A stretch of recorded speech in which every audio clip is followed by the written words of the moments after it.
Driving round with my baby, top drops and raindrops, motion got me all faded. My heart got me going all crazy, and I won't be walking away. Yeah, New York in the sunshine, I'm a fool, yeah. I got love blind, and ooh yeah, got my heart out and it's covered in gold, like moonlight over Hollywood, and it's cool, yeah, 'cause you know it's good. Oh baby, never get old.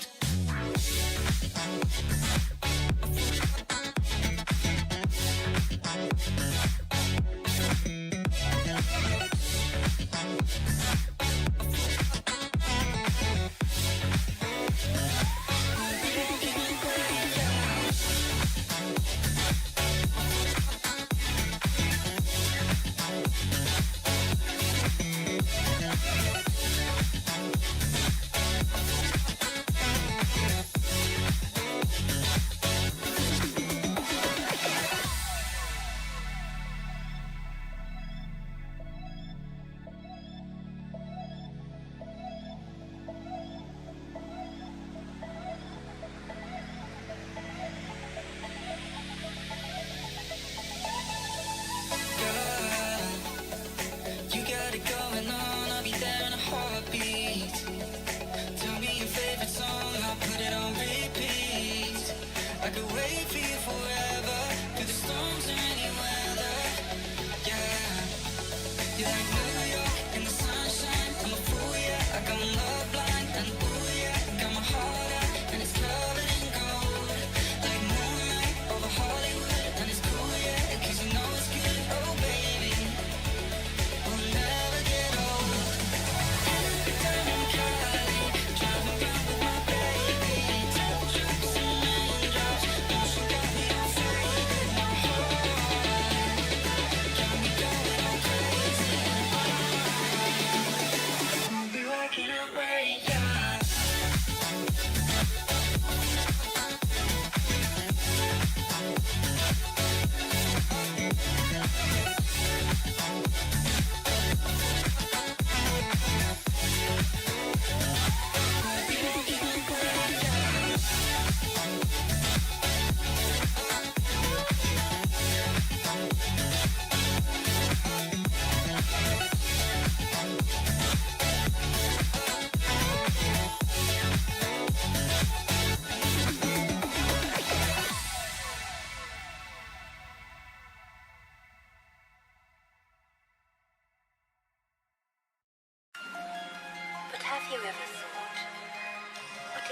soul, just a tree.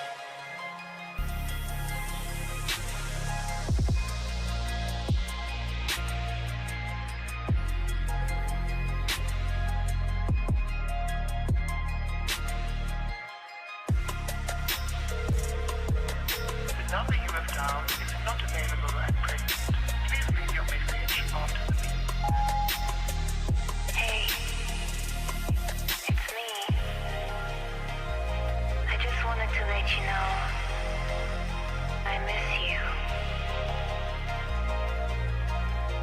I know we haven't spoken in a while and things have been weird. But I still think about you a lot. Do you think about me?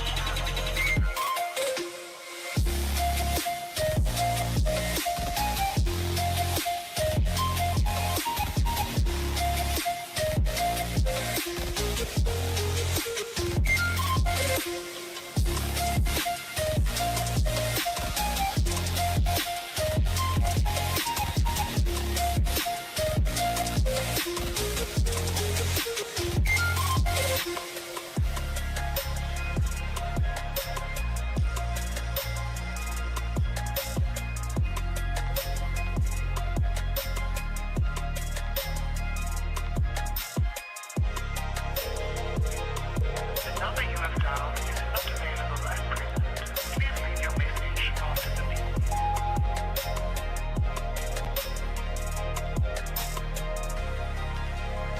I just wanted to let you know I miss you. I know we haven't spoken in a while and things have been weird. But I still think about you a lot. Do you think about me?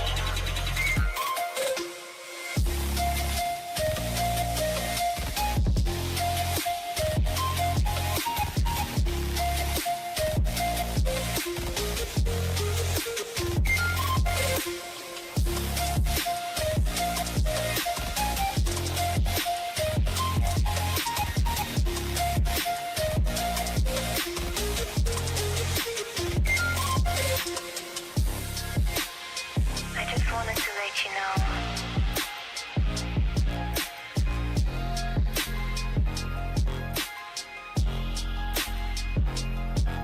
Do you think about me?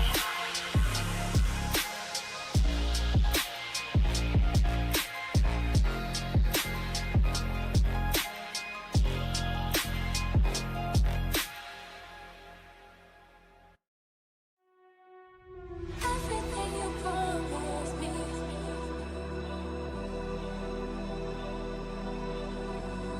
Nothing like I thought it'd be.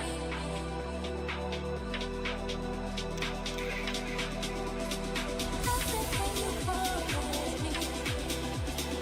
Nothing like I thought it'd be. Everything you promised me.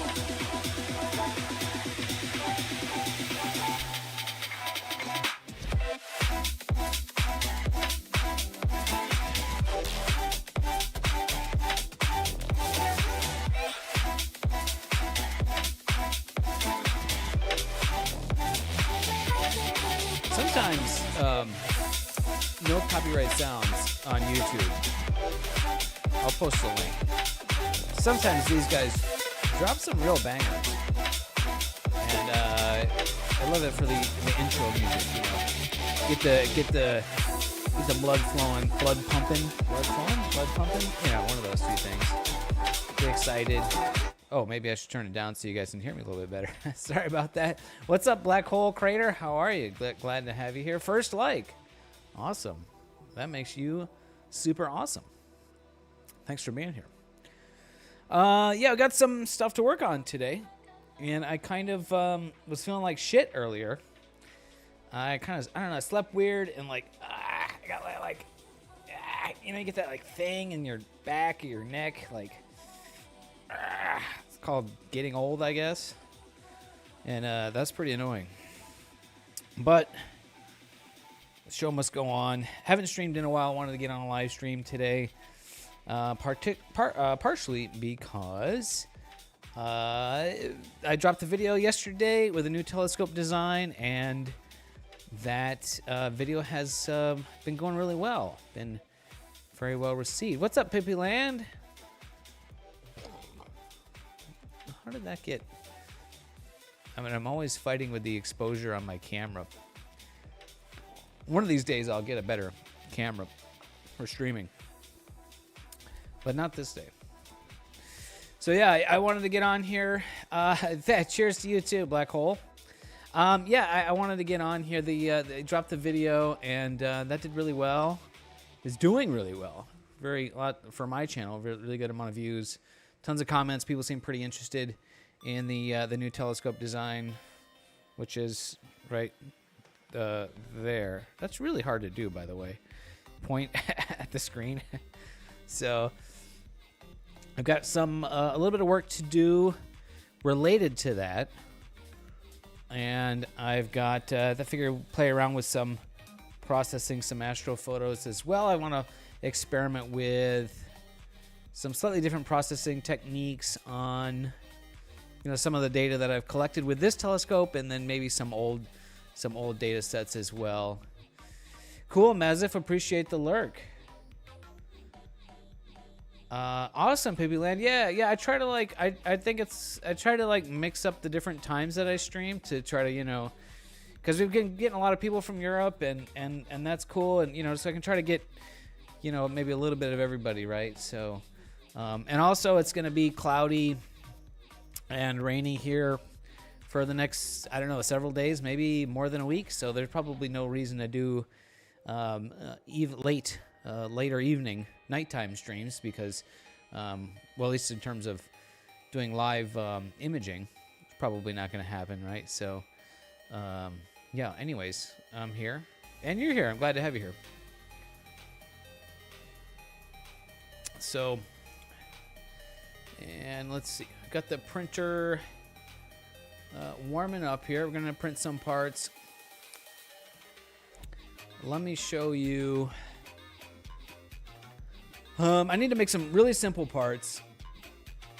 And sometimes it's kind of annoying to do really simple things. But anyways, so here's the deal. The new telescope is great, right? You guys have seen this. If you've been watching me stream, we've been developing this on stream. And I just posted the video on YouTube with the build of this. And it's great. Collimation is very critical on a fast Newtonian like this. And my collimation tools are not all that great. So allow me to elaborate. So I've just got the, I'm sure many of you, well, if you've been into astronomy and collimating, using an inexpensive laser collimator like this from our favorite brand, SV Boner. Oh, look at the camera focus on that. Oh, sometimes it does it. SV Boner, as we're calling this brand here. So this is fine, but the problem, at least with mine, I don't know if they're all like this, and I don't know if I can demonstrate this. I don't think the camera would pick it up. The problem is that the point, the dot, is not a dot, it's a line. So it's a line that is, when it's shining on the mirror, is a good 3 or 4 millimeters long. I can kind of just try to estimate the length of the line here with my calipers, and yeah, it's probably like a 4 millimeter long line, or maybe you can, I don't know, maybe I can point it at the, you can, I don't know, it's gonna be really hard to get like the exposure on the camera for that to show. Yeah, probably on the camera there it just looks like a, yeah, I gotta do more than, I've already collimated the laser, Maziv, but I'm collimating a line, not a dot. So like,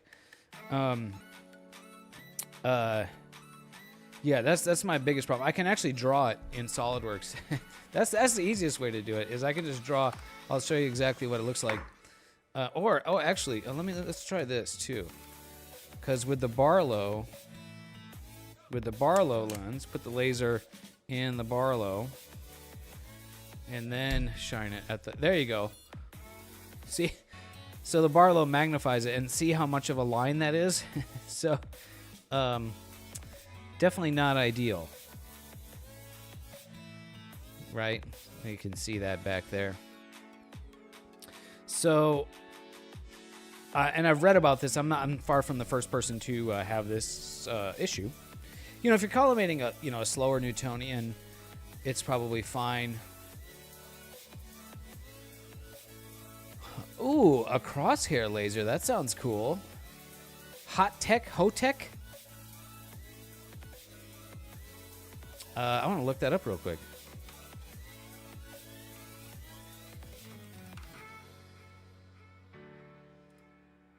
Oh yeah, $135. Yeah, that looks awesome. But yeah, $135. I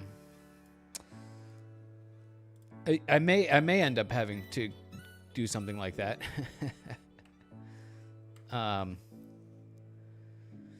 That's great, and it's got a 2-inch, so I wouldn't have to use an adapter. That's maybe another problem.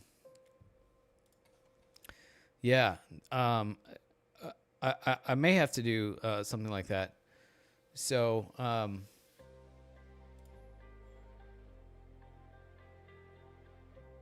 got it. Okay. Well, there's a couple of recommendations for that. I'm gonna try to still do it with the $20 laser before I spend $135. So I have read people using these lasers that you just need to put. I keep like looking down in there too. It's got to make sure it's off. But to modify it, take the actual laser out and then put a piece of tinfoil over the opening and poke a pinhole, and then recollimating the laser. So that's what I'm going to try to do. Not today because I don't have any tinfoil. But I need to make a couple of V blocks so that I can collimate the laser. So I'll do that first, and I'll print those, and then we'll go from there, right? And then I'll pick up some tinfoil, and we'll try see if we can make this laser good enough. So I have collimated this in the past. It was kind of out, and that process is not too difficult. But you need a couple of V blocks. So you rest the laser in a V, like here and here, and shine it at the wall, and then rotate.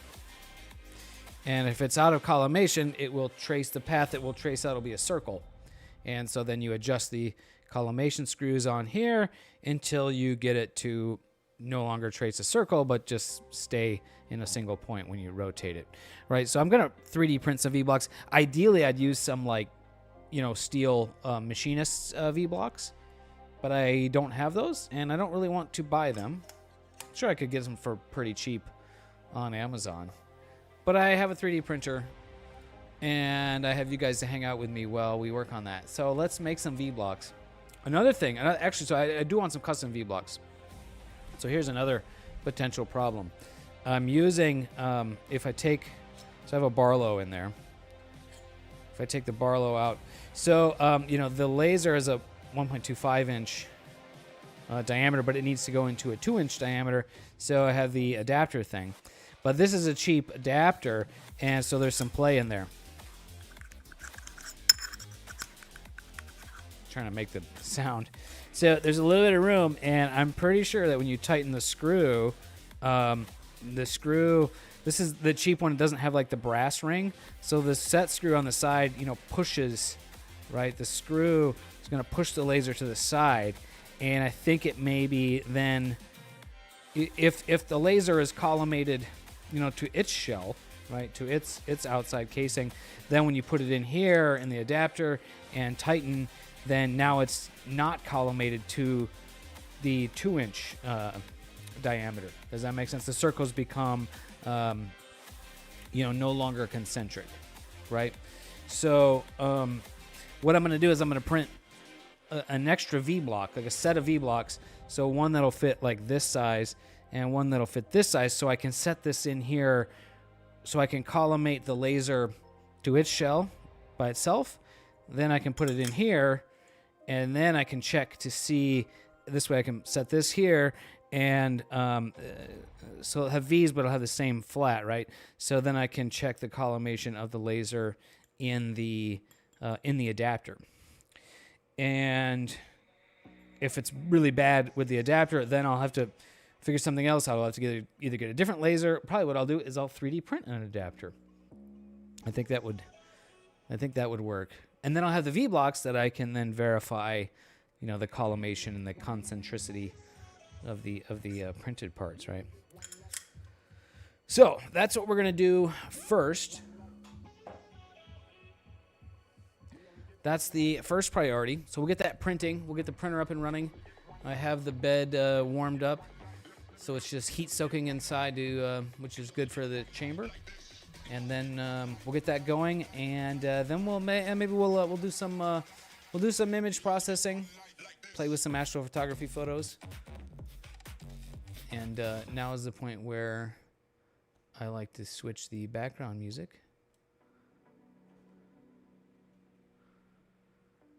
Fairpoint Astro has a pretty advanced collimation kit. Yeah. And we got a cat on the lap. Say hi, Mr. Cat. That may be the kit that my friend Dan has. Our friend Dan O on the Discord. So he let me borrow his nice laser when we were. Well, he let me use it when we were out in the desert last week, and yeah, it was pretty nice. Yeah, he's got the laser, and then he's got the Cheshire eyepiece, which I also have. I have a Cheshire eyepiece, and then the auto collimator. So, yeah, gonna try and see if we can come up with collimation tools and techniques that doesn't require a very expensive tools first. Try that first, and then if not, then we'll throw money at the problem, right?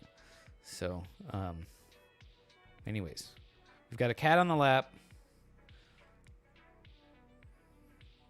Say hi, cat. No, she's not much of a talker, unless you get out the treats. Uh-oh, I said that word. Okay, so really simple parts to design. We'll go front plane, and let's do midpoint line. We want to work in millimeters, and we want something that's like, oh, it shouldn't really matter, 75 maybe.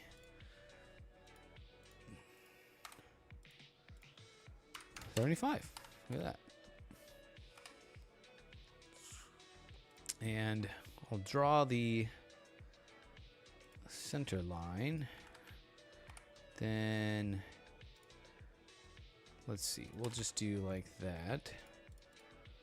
Whoops. Coincident, and these can be like 45 degrees.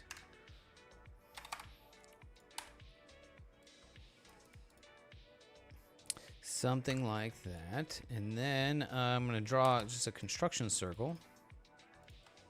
Make that tangent. And the center over the top. This actually should be a construction line also. And then, well, that should be 2 inches, shouldn't it? That's going to draw the...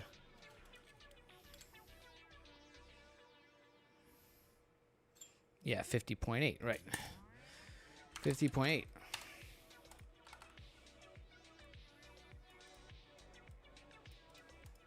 And then dimension this bottom here. This doesn't really need to be a whole lot, maybe 10. Then we can mirror these two sides. Mirror like that. Cool. So that's the 1V. Then, yeah, let's just extrude that. And just gonna measure the kind of the width of this thing. Do 20 millimeters. That'll be good. 20 millimeters. And I'll chamfer those tips off there because that'll be just kind of a lot of material to print. So let's go ahead and that's one block. Basically, now I need to draw the other. But let's save this here. Let's call that V blocks. Front plane sketch. And we want to see that sketch. And we'll copy some of these. Well, really just that. And then we want another circle in the center. And this should be 1.25. I think these are both. Well, we'll do it in metric units. 31.7. 31.7, cool. 31.7. I also like clouds because it gives me an excuse to edit images. There you go. Whatever we tell ourselves, right? Oh, time can really get away with you when you're editing images. That is for sure. That is for sure.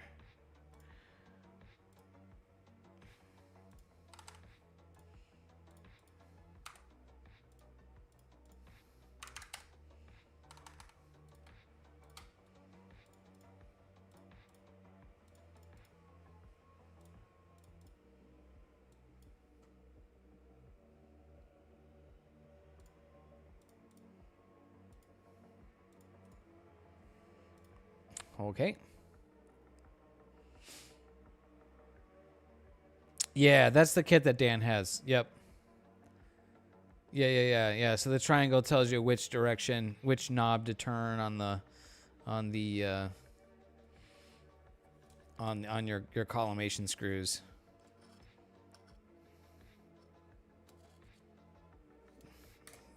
Not buying more stuff right now.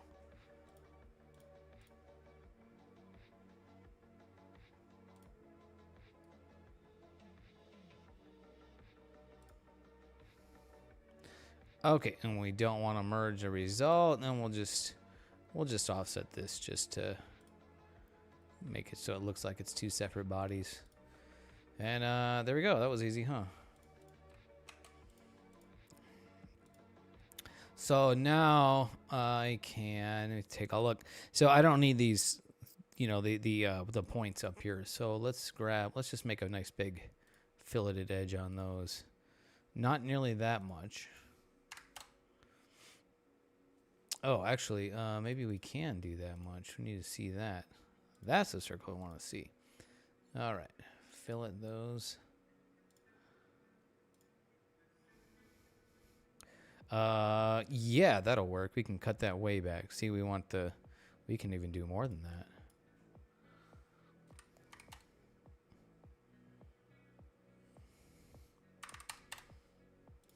Do like that, and then we'll fillet this one. It does have to be separate fillets because these are two different bodies. And okay, this is the one where we need to be like way less, maybe that amount. There we go.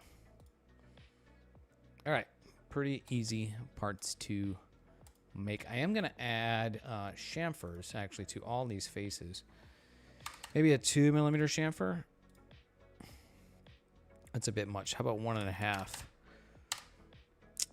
The reason for that is, well, it'll make the parts look a bit nicer, but also the chamfer will allow some clearance for elephant's footing on the bottom of this part when it prints, and then on the top sometimes you can have a little bit of bulging too. So this should make sure that my surfaces are, flat enough, right? Flat-ish, right? So. Okay, that was easy. Let's get the printer fired up, or it is fired up. Let's get the slicer fired up. Save that as a STL. Doesn't need to go in a folder. We'll just save that like that. All right, now We'll load that up in the slicer.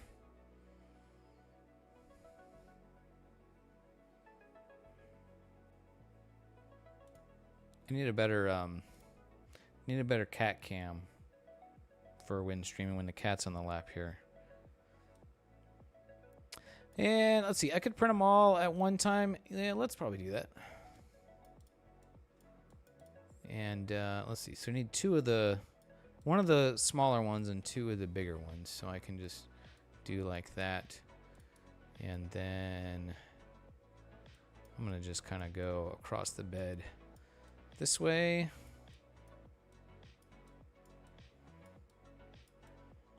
I usually only like to print like one thing at a time, but that's right, these are really simple.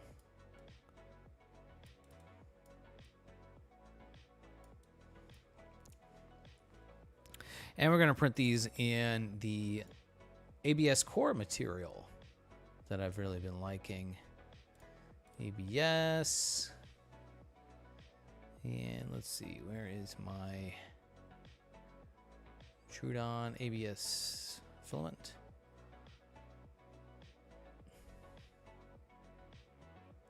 Let's do 0.3 layer height. I usually don't do much more with the layer height, but in this case, we want these things to kind of just print faster. All right, let's take a look at what that looks like. 3 hours and 48 minutes. Not too bad.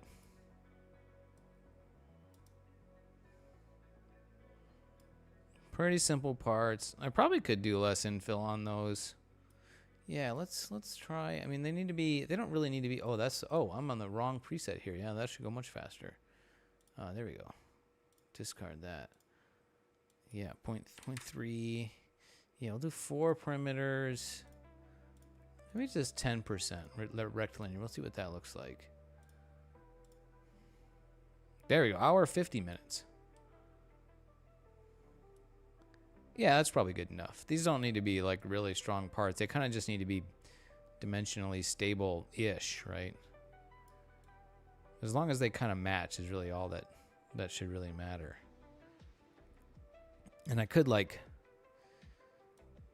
glue them down to a flat platform. It would be kind of nice if they had a way to kind of mount down to something. Like if there's magnets and I don't have like a steel table or anything. Probably what I'll do is I'll just put some VHB tape on them and that'll probably be good enough. We'll experiment with it when I get there. Let's get this onto the printer.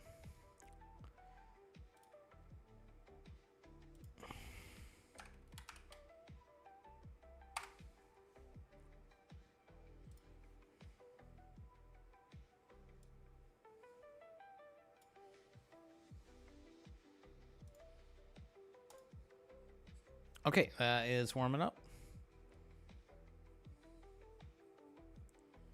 Maybe I should just point the camera. There we go. That's probably that's probably a better view anyways. You guys would rather see the cat than me.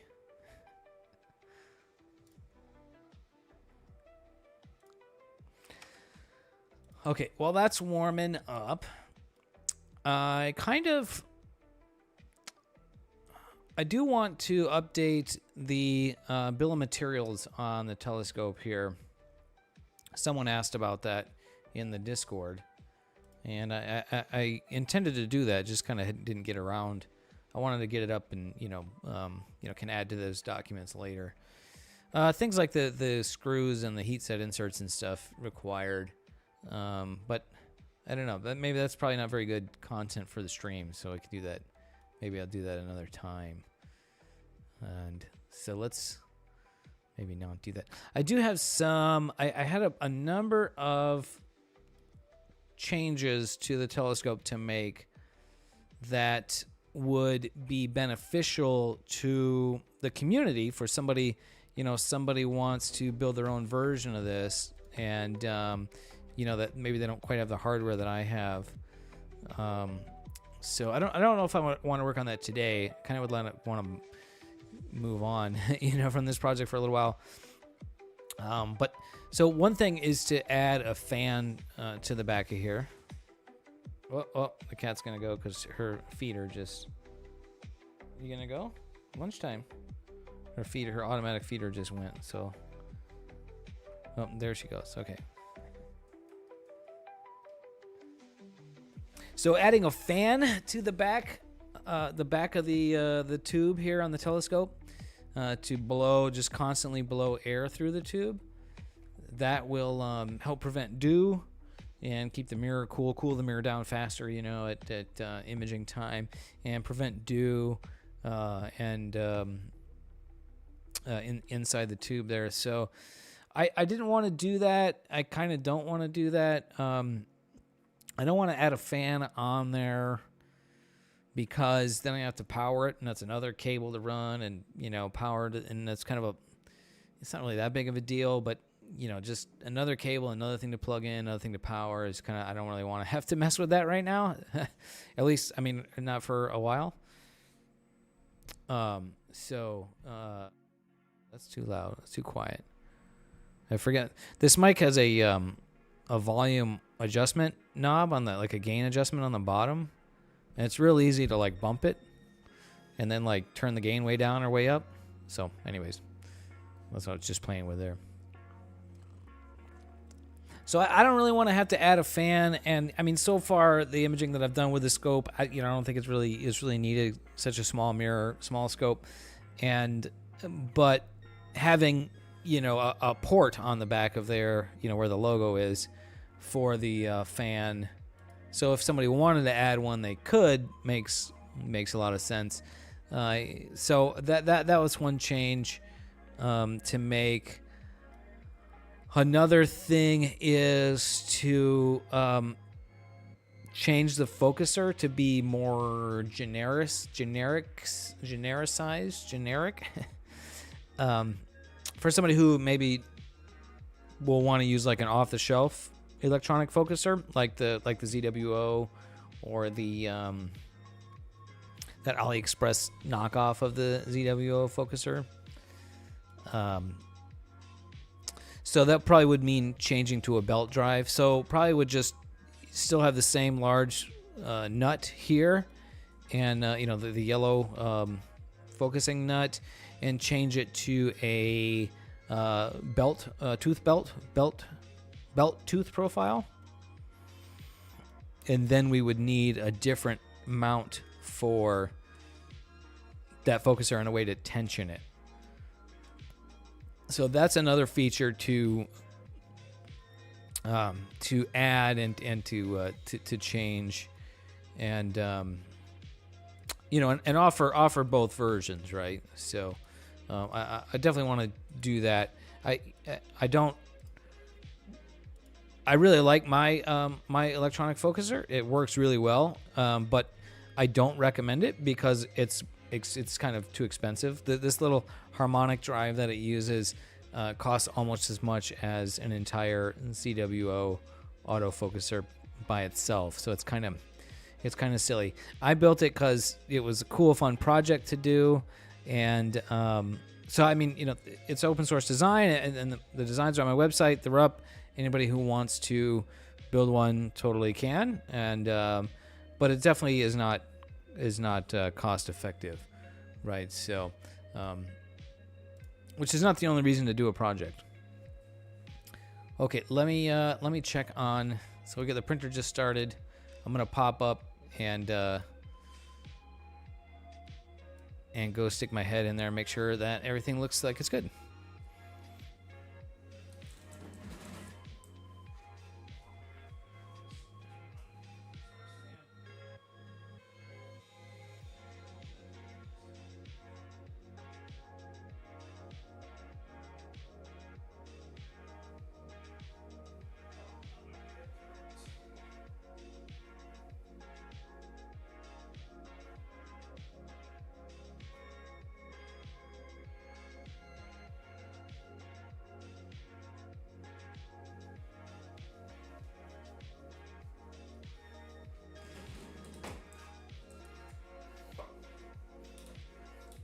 And yeah, looks like we are printing just fine. Starting just fine here. Printing these parts in one of my new favorite materials, the ABS carbon fiber core material from Soraya Tech. It's really cool stuff. Prints very nice. Doesn't need to be that material for these parts. These parts would be totally fine to print these in, PLA or whatever, right? Just not TPU, really. It's anything. And actually, PLA would be an ideal material for this because PLA is very stiff. And it's just gonna be indoor parts, so PLA would be ideal. I don't really have any PLA. That's not true. I do have some PLA. I guess I could have dug out the PLA. Oh well. I don't really like printing PLA. I don't really like it. I like printing this stuff, so we'll stick with this stuff.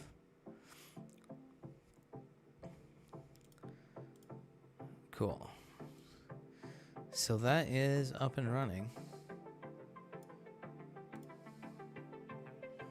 We'll check on that periodically.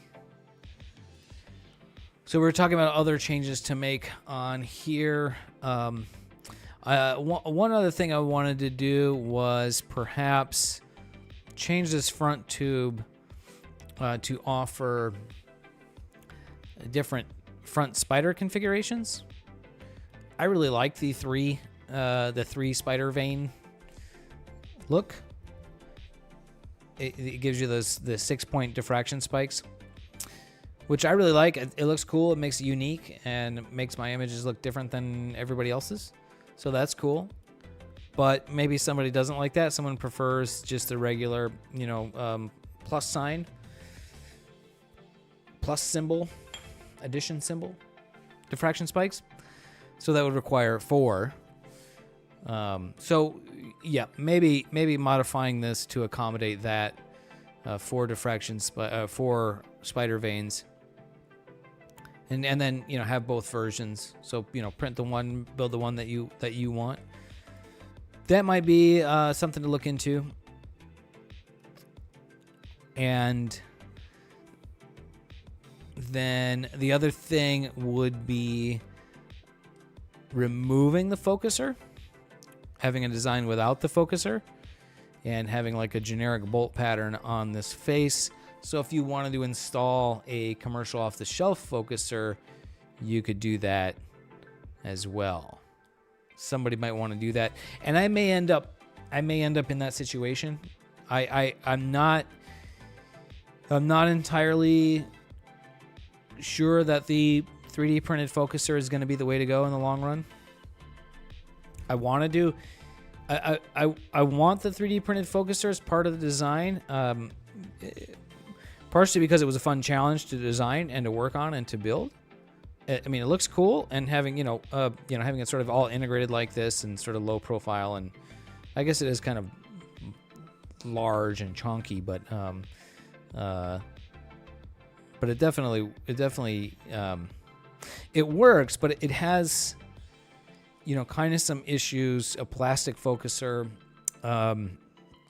maybe with a heavier camera and or filter wheel setup, maybe it's not really up to the task.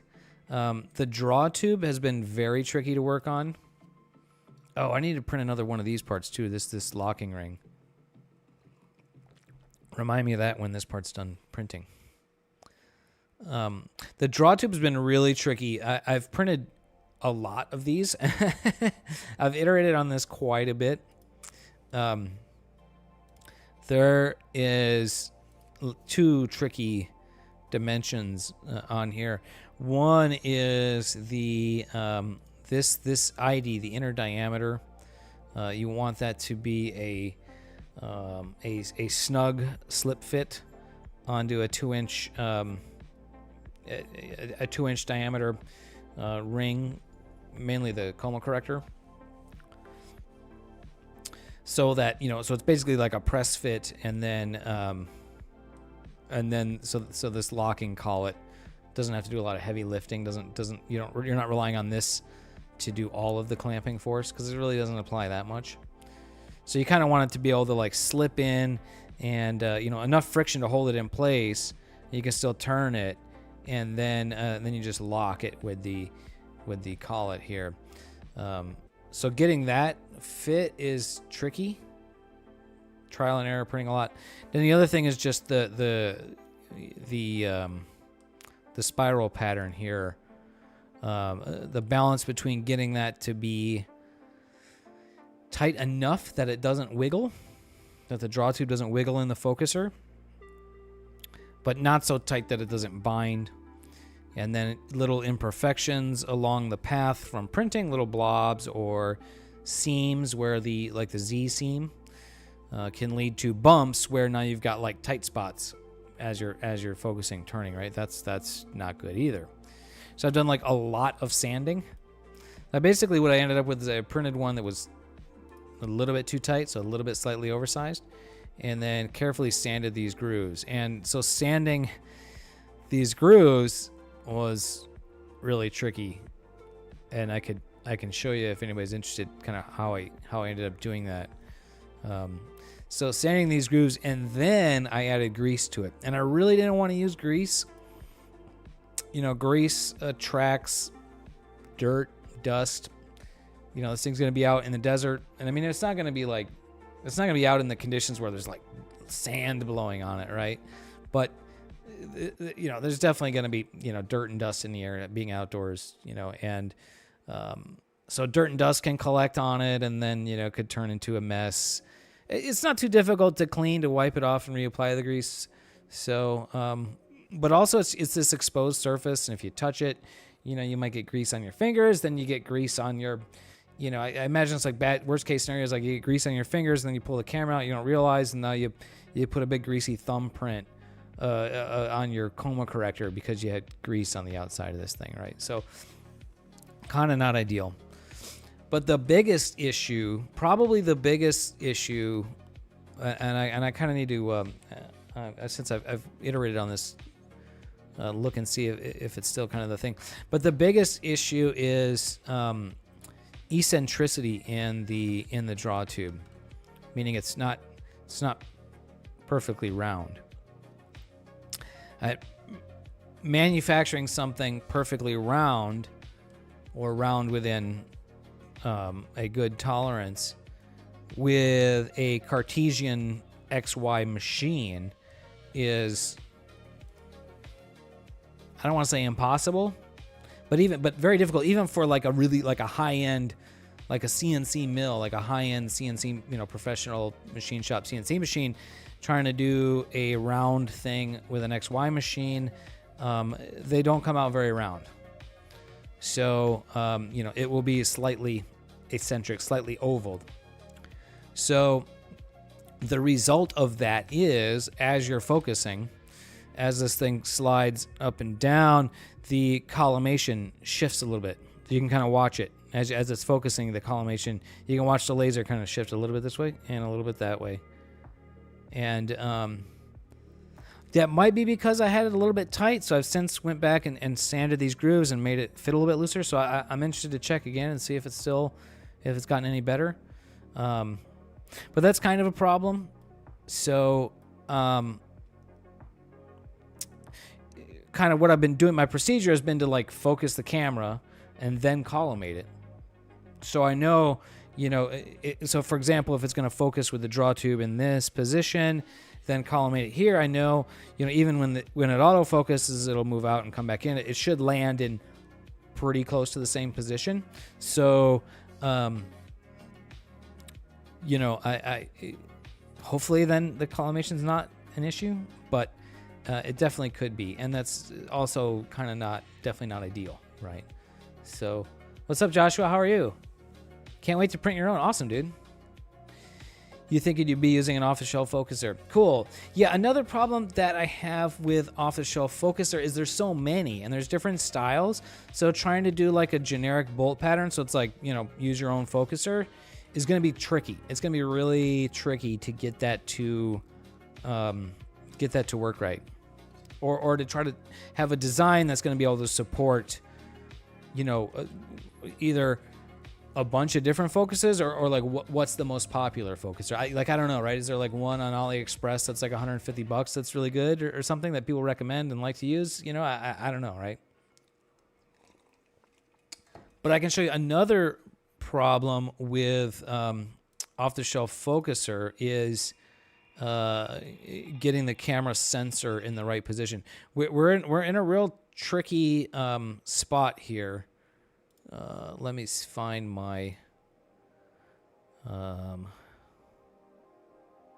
Let's see.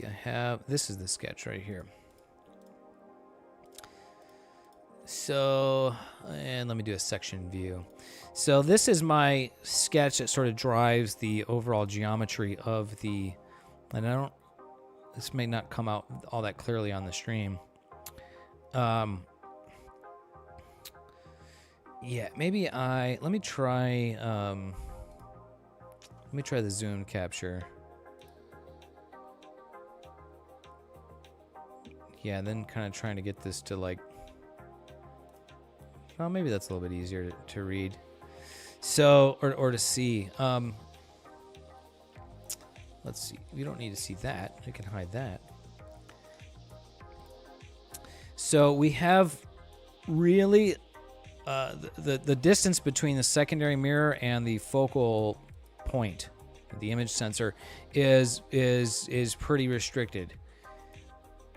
So we don't have, so whatever off-the-shelf focuser you need is going to have to sort of match these dimensions. So finding a focuser that's like the right thickness, right? That's what might be tricky.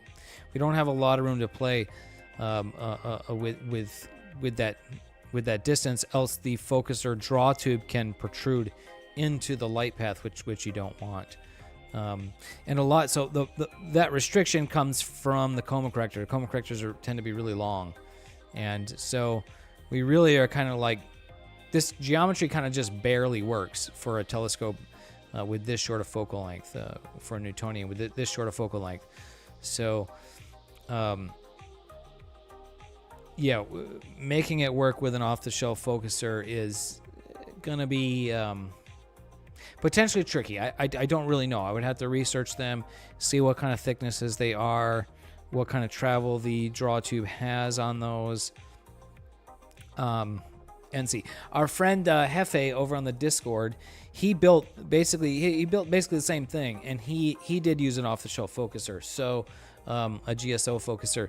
So it's definitely possible, but trying to find something that's going to be ideal, you may have to make certain compromises to make it work. So, Joshua, if you're not on the Discord, check the Discord out. I pinned the link at the top, and so I've been sort of co-developing this along with Hefe J Bigley over on Twitch. A couple of different screen names, but I definitely would like to do that. Hey, there he is. Hey, shows up. What's up, Bigley? You stole the dew shield design. Right on. Awesome. You were inspired by my dew shield design.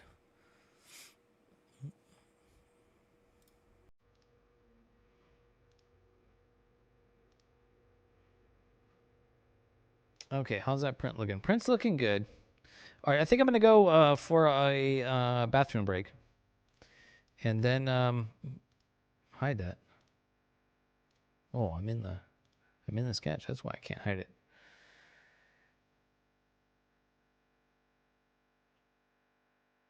Oh, got you. Yeah. So you mean like how I have pegs and the overlap? This has like a combo. And mine fits good. I would like it to I wish it kind of snapped in a little bit better than what I've got on here, but it's good enough. I've got it right here.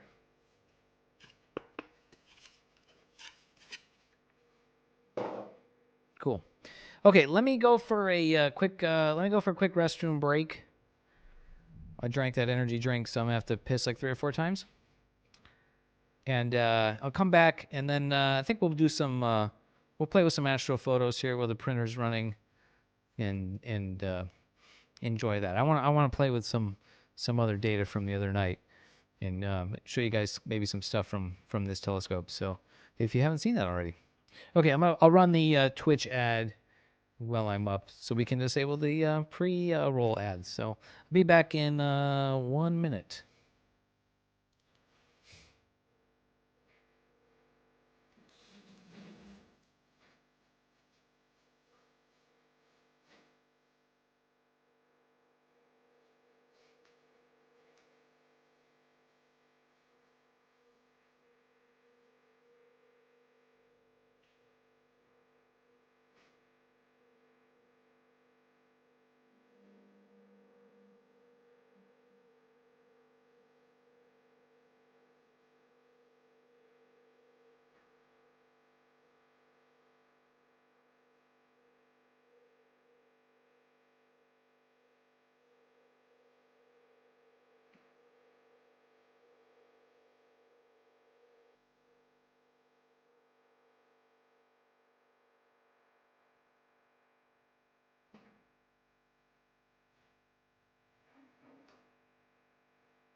Whoops, there we go.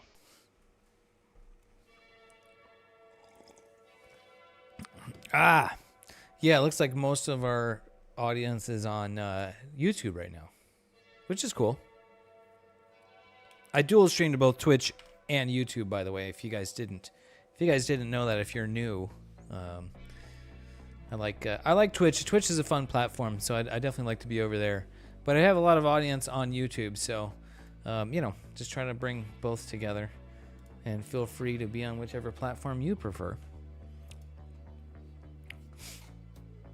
All right, let's get PixInsight loaded up here. I've got some data from other people to maybe play with, and I want to play with some of my data. Mainly, I want to load up the Orion Nebula image. I process that one off stream, so maybe we'll do it. We'll process it on stream. I gotta find the right directory though, and then M42 it is. So let's bring this up. This is one also I had.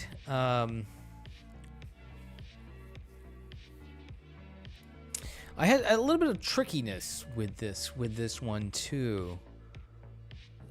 And I have some updates, which I won't worry about for now. Process icons, load process icons.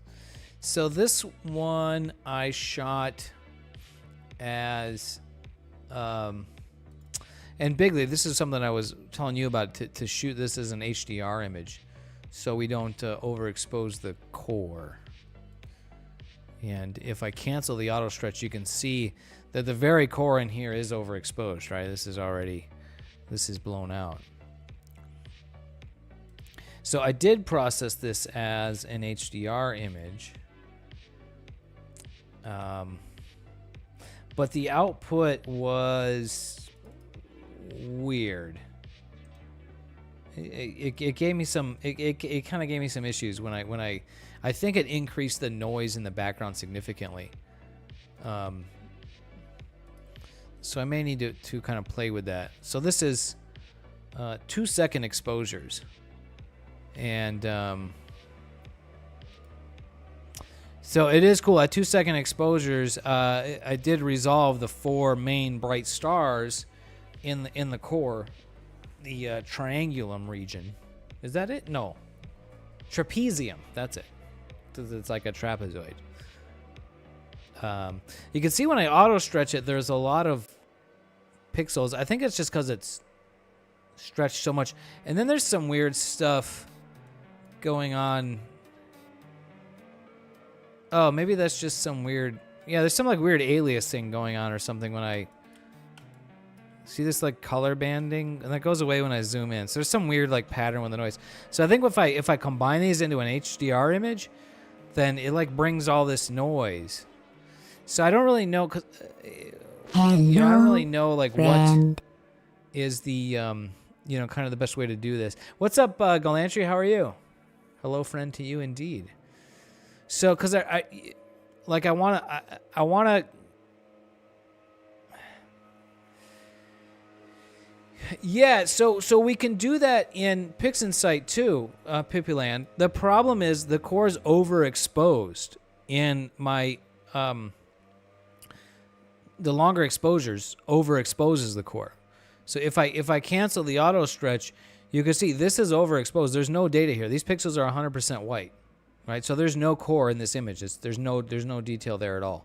So there's nothing you can do to bring out that core, except for shoot with shorter exposures, which is this one, which is why we can see some detail in there. So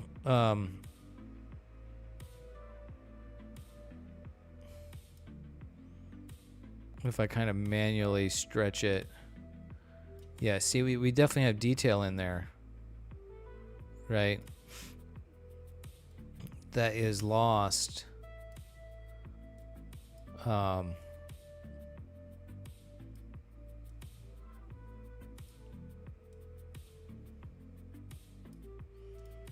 It's not a whole lot of detail, but there's definitely some, right?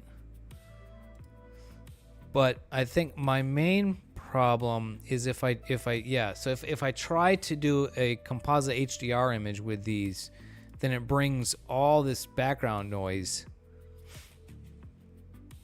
into the background on my main image. So the question is like, how do I HDR can I crop this thing? I guess I could try that. I mean, here, what we can try stuff, right?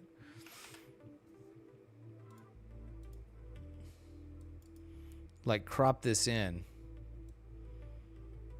because I know I only want like this part of the image, right?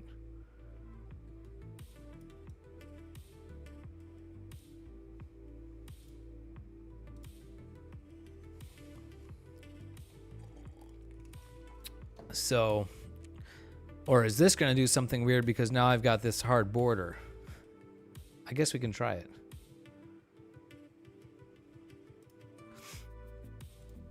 So, in order to do that,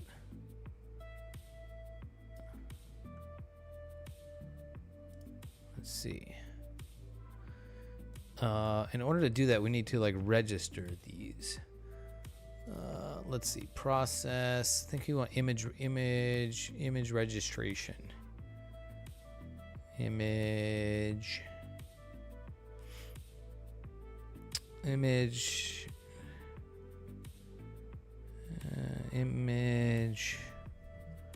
identifier integration. Crap, I don't remember. I need to. I don't think it's image integration. So I have a video. I have to watch my own video.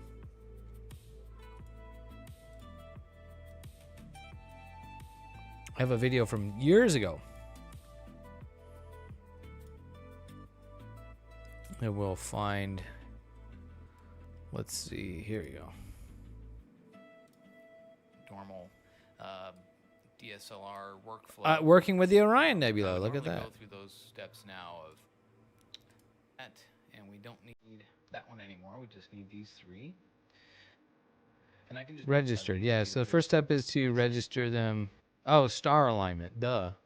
Of course. Okay, so we go.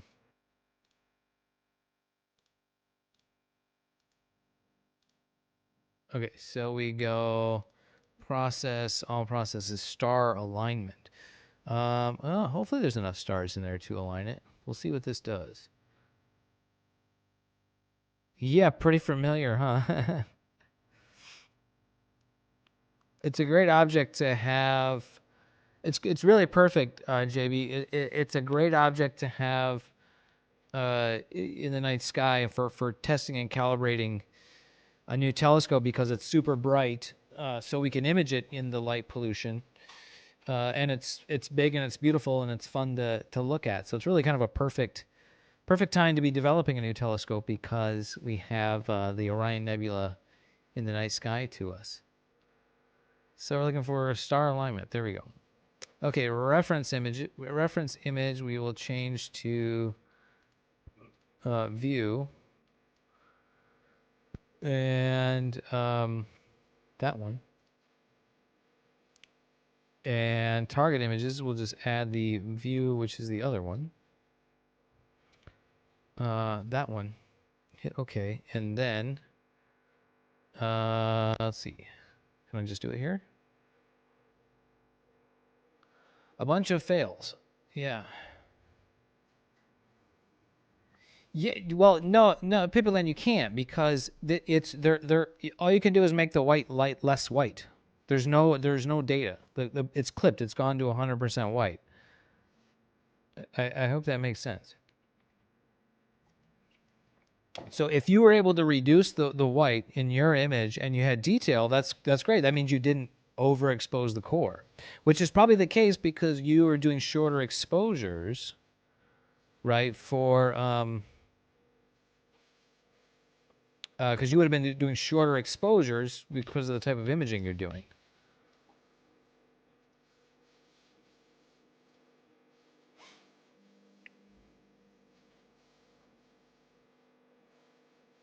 Yeah, hopefully, huh? Okay, so let's see. This perhaps I cropped too much because it's not letting me star align it. Yeah, so at 2 seconds, you're not going to be overexposing the core. So this is a 2 second. Yeah, so my 2 second shot is the not overexposed one, right?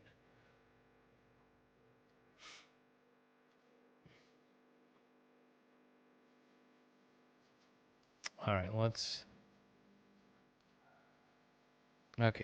try this now.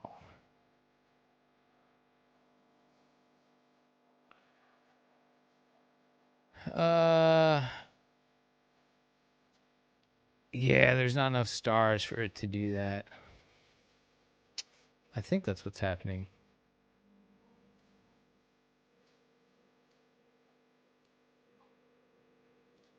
Let me just try running it with the full image first.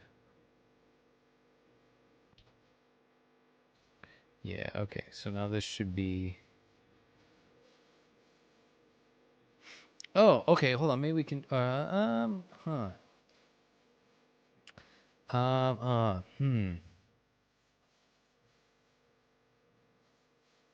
Yeah, okay. So it definitely can do it like that.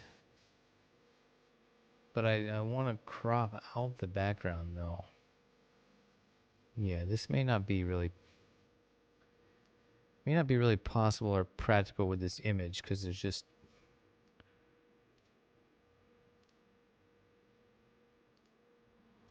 Try it again. Just not enough stars in there. Yeah, it's not really... It's not finding enough stars. Well,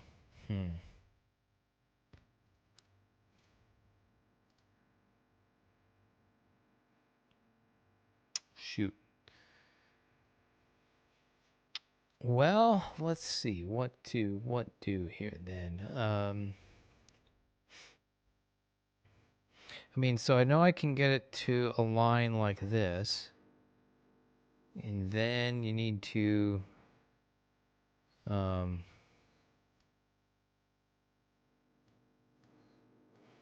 like I wonder can I crop it now? Probably not, because then it won't. I need to like erase the. I need the Photoshop like eraser tool, like literally just erase all this stuff while keeping the same framing. Like that's how it's aligned, right? That's why it's got these black borders here. So it's shifted the image, and so if you overlay this one onto the other one, that the stars line up perfectly. But if I crop it, then it's not aligned the same.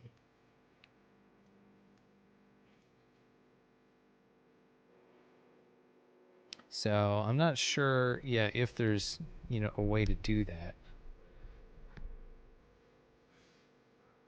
But maybe what we'll do is we'll just integrate these two, um, and then see what we get. See if it doesn't blow up this background noise here. And let's see.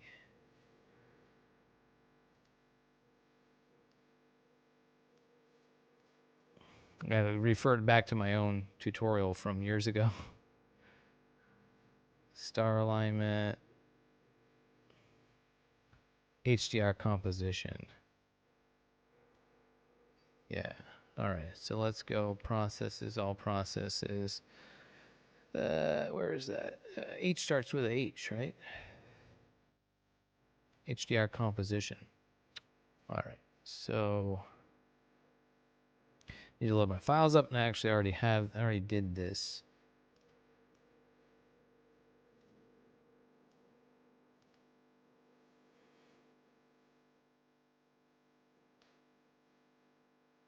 Yeah, cool. Take a look at that in a second.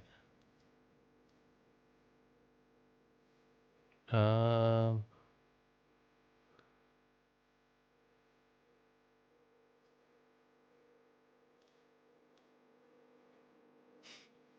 yeah, cool.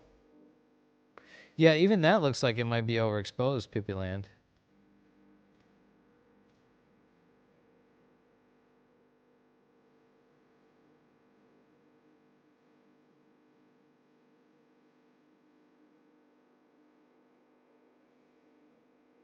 We'll see what we get.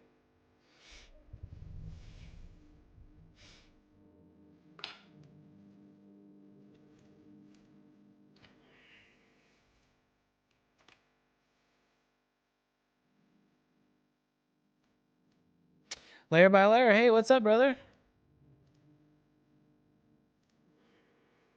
Okay, so this is definitely HDR composition. If I kill the auto stretch, I've got those stars, the detail in there.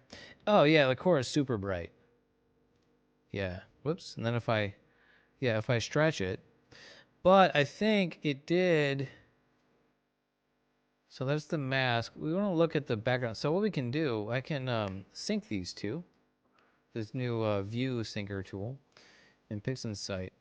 And I think it, let's see, did that make the background a lot noisier?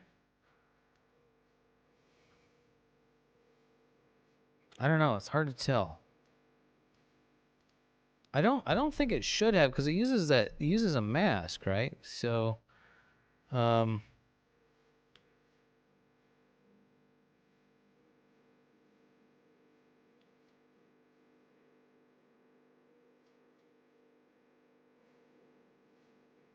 kind of trying to just compare,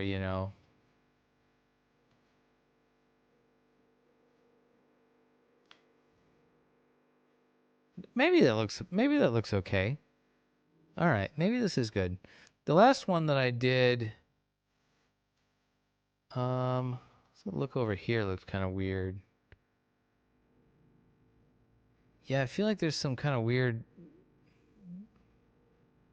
Yeah, something's weird is kind of going on with the noise. It's hard to describe, and I'm sure it's hard to.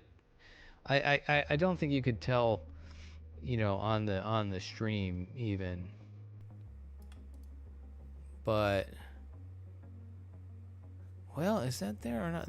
Like this spot right here, you can see this kind of banding going on. Well, maybe we can play with Noise Exterminator and try to make it better.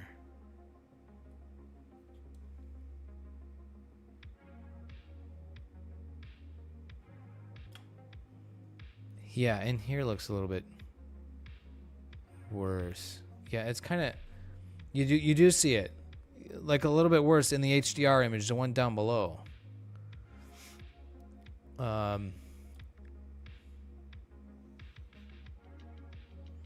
Yeah. There's like a pixelated banding going on where it's much smoother in the non-HDR version. And maybe it's like I see it worse when I zoom out. Oh yeah, when I zoom out then it gets like, I wonder if it's just kind of like an aliasing thing that's going on. It looks like a compression artifact actually. Like it looks like a bad JPEG. And when I zoom out I can see it worse. Perhaps there are some settings we can need to tweak.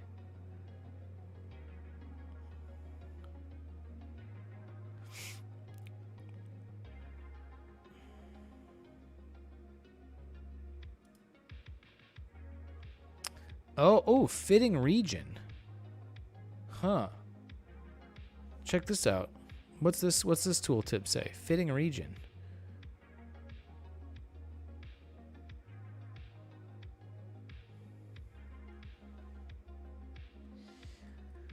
I really don't want to use Photoshop. I feel you, but HDR composition performs a linear fit to match the tonal ranges of each pair of combined images. That's a lot of words. Linear fitting can be restricted to a user-defined rectangular region of interest, which has two main advantages. One, linear fitting is a relatively expansive process, and restricting it to a smaller region of pixels used to compute improve performance. By restricting the region of pixels used to compute linear fitting. The tooltip. I can't read that fast. Okay, let's try this. I'm gonna call this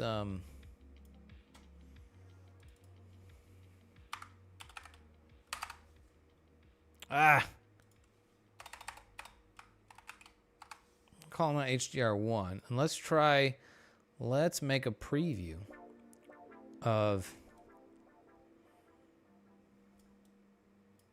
So is it gonna only do HDR of this preview in here, or this area? Because that's where it's overexposed. That's what we want. So we have an option to do from preview. And then hit the button. Let's try this.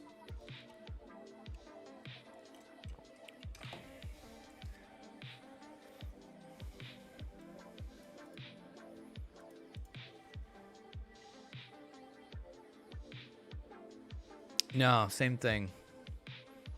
Like I notice it when I zoom out. I get this like weird. What is that?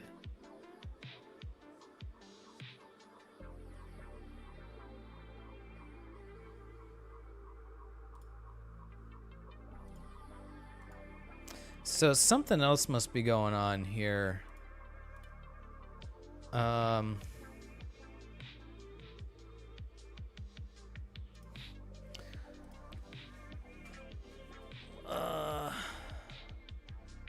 Mass growth, replace large scale structures.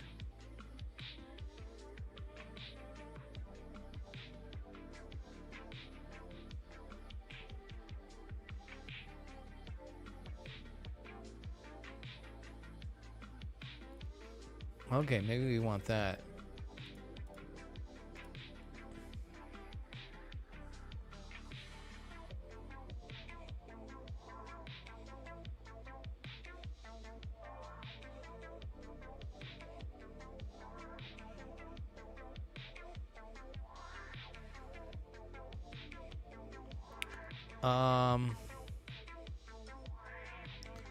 Yeah, what if we do increase this, replace large scale structures? This says greater than 0 HDR composition process will tend to ignore large scale structures in the short exposure images along with mask growth. This parameter can be particularly useful to fix bloomings and other small scale high contrast bright artifacts.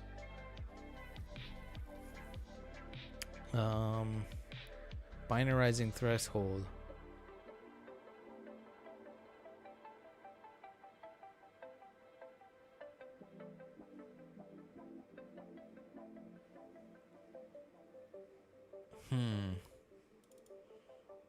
Try that first. We're just kind of experimenting here now.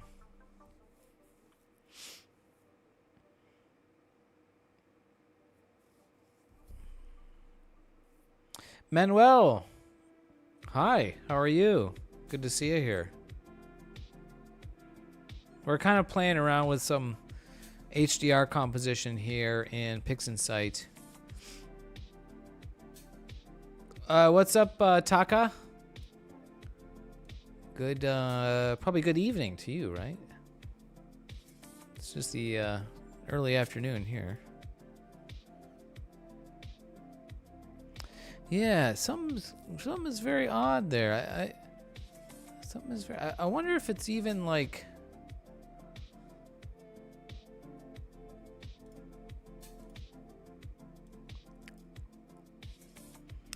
Yeah, when I zoom out, then I see this.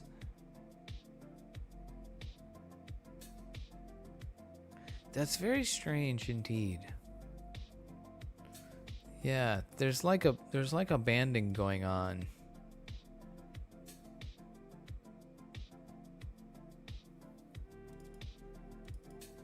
And trying to figure that out is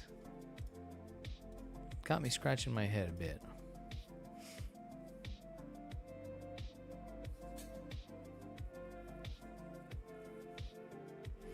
Oh, cool. Yeah, somebody mentioned that in the video comments, Manuel, about the cheaper coma corrector. Yeah, that didn't do it. I saw that. Yeah, $120 on AliExpress. And my first instinct was it's probably just the GSO coma corrector, and as I understand, that one's not very good. But looking at that. On AliExpress, it is it looks pretty similar. At least the body is very similar to the Sharpstar coma corrector that I got, which doesn't necessarily mean anything, but you know, because it's the optics that matter, right? So, oh, and that reminds me, there was another thing I wanted to do after these are done printing. Got another little part, and I need to print some spacers. Somebody remind me to 3D print thin spacer for my coma corrector, so I get the correct backspacing. I'm like half a millimeter too close. But yeah, I mean, yeah, for $120, I mean, maybe it's worth trying. I don't know. The reason I bought that Sharpstar coma corrector is off-brand of the Skywatcher one. Okay, yeah, that Skywatcher one's like $400. So yeah, I have no idea, you know, optically how good those are, but I know there's quite a range when it comes to coma correctors. So the reason I went with the Sharpstar one is that I just found a comparison thread on the Cloudy Nights forums, and somebody compared the Sharpstar to the Batter MPCC, and the Sharpstar was significantly sharper, like significantly better, and yeah. Oh, really, JB? About the Mayon coma corrector? That's encouraging. Yeah. I mean, $120 is Yeah, I mean, it's almost half the price of the one that I bought. So, yeah, I mean, if you can, yeah, save the cash. I think the whole, kind of one of the whole big things about this would be that telescope is being able to build it for, you know, an affordable amount, right? So, yeah, if we can save some money on that. Yeah, post the link, JB, if you can find that again. Paperland, you have the battery and it's not working for you? Yeah. I used to have that one. That was the one I had back in the day. In my previous astrophotography days. And I didn't know any better. There may have been really nothing else on the market at the time. I think there wasn't, actually. Because that was the go-to. That was the one that everybody was recommending, was the batter coma corrector. And that's the one I would have bought for this telescope had I, you know, not been informed of much better options out there. So,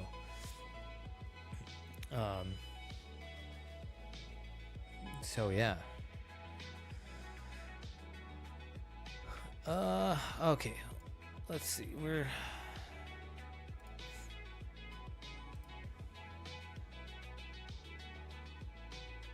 Oh, you already have one, Manuel? Cool.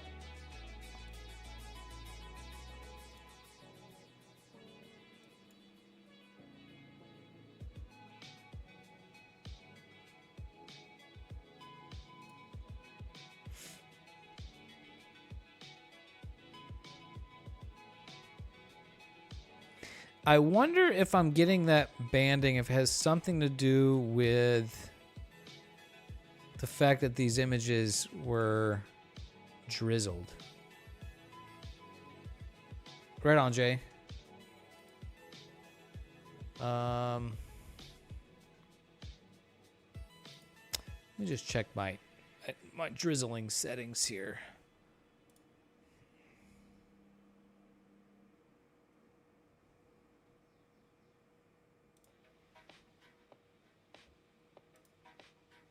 Oh. Oh, okay. I'm gonna restack these images.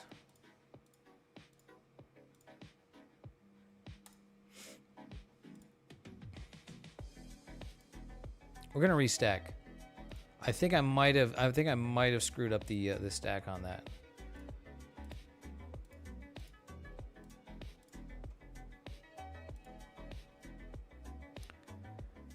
How much exposure time? Taka, this is a good question. I'll get you the answer to that in a second because I'm going to restack it. What's up, Victor? Galaxy show. Heck yeah, dude. Nebula show. Maybe we'll do some galaxies later. A chatbot on Discord needs to be nuked. 1 second on that. Banned. Oh, cool. Yeah. Yeah. I saw your Orion shot, Taka. Yeah. Give me a second. We're gonna reprocess this. I need to kind of move some data around. Let's do a new folder. I'm thinking that the weird banding we're seeing is due to the drizzling.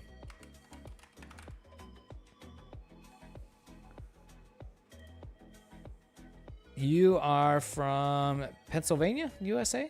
That's cool.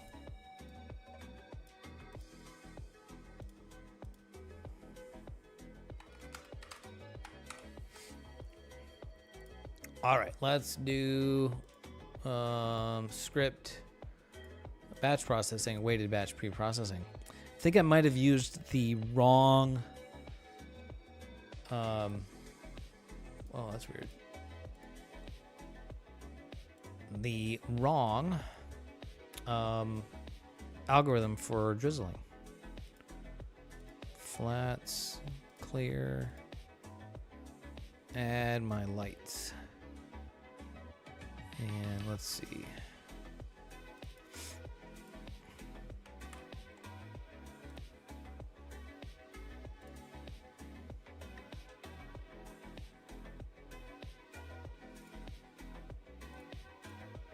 Yeah, you want to use Gaussian, which takes a little bit longer but is better.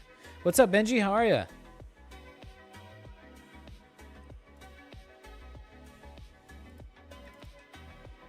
All right, let me go back through here and check. This is 3 hours and 8 minutes total exposure time. My Orion picture, Taka.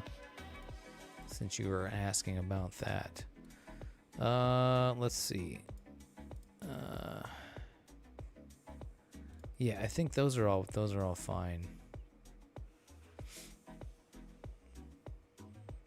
Where can you upload aberration diagram in the Discord? I think that the category that would fit that best, Manuel, would be in the Astrotechnical, channel. Trying to keep that for like, technical discussions about astrophotography, which is, they tend to be numerous. All right, so got bias, frames, dark flats should be right, light frames, post-calibration. We want a 2x drizzle Gaussian, and we'll run that. Oh man, you're sick? That sucks, dude. I felt kind of shitty earlier. I got like, I've been at that age for a little while now where like, you sleep a little bit wrong and then you're in pain for like 2 days, So like my neck and like shoulder blade, it's just like, I guess that's the thing, right? So, yeah, I've got that going. But I took some ibuprofen and drank a lot more caffeine and feeling a little bit better. And hanging with my friends talking about astrophotography, so.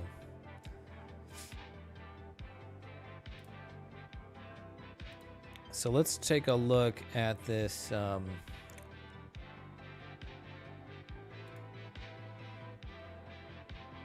This link. So this was the comparison with, yeah, okay.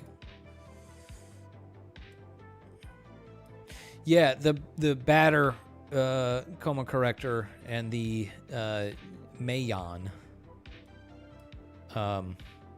Yeah, the batter coma corrector doesn't even really correct coma that well. Looking at that's my experience too. So, oh wow, 149 on AliExpress. Cool, man. Yeah. Yeah, over 40 is hurt now. Yeah. Yep. Luckily, ibuprofen is a thing. Ibuprofen is my drug of choice. Oh, full resolution, 15 megabytes. So,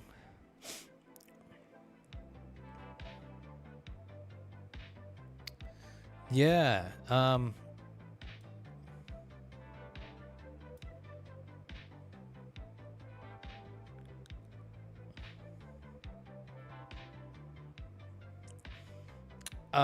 Cool, Manuel. Oh, we're kind of doing a little bit of technical stuff discussion here. Oh, awesome. Oh, okay, yeah. Oh, look at this. We've got more data. Okay, now we've got from our friend Mayon. Or sorry, our friend Manuel. Our friend Manuel has the Mayon coma corrector. Yeah, so you've got something weird going on the left side of your image. This looks like, my guess there would be like sensor tilt or something. It kind of looks like field rotation because these stars are like streaking this way, but I don't see it in the other corner, right?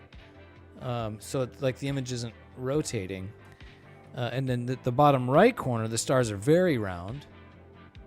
And so, yeah, it looks like, maybe you have some sensor tilt going on there. Yeah.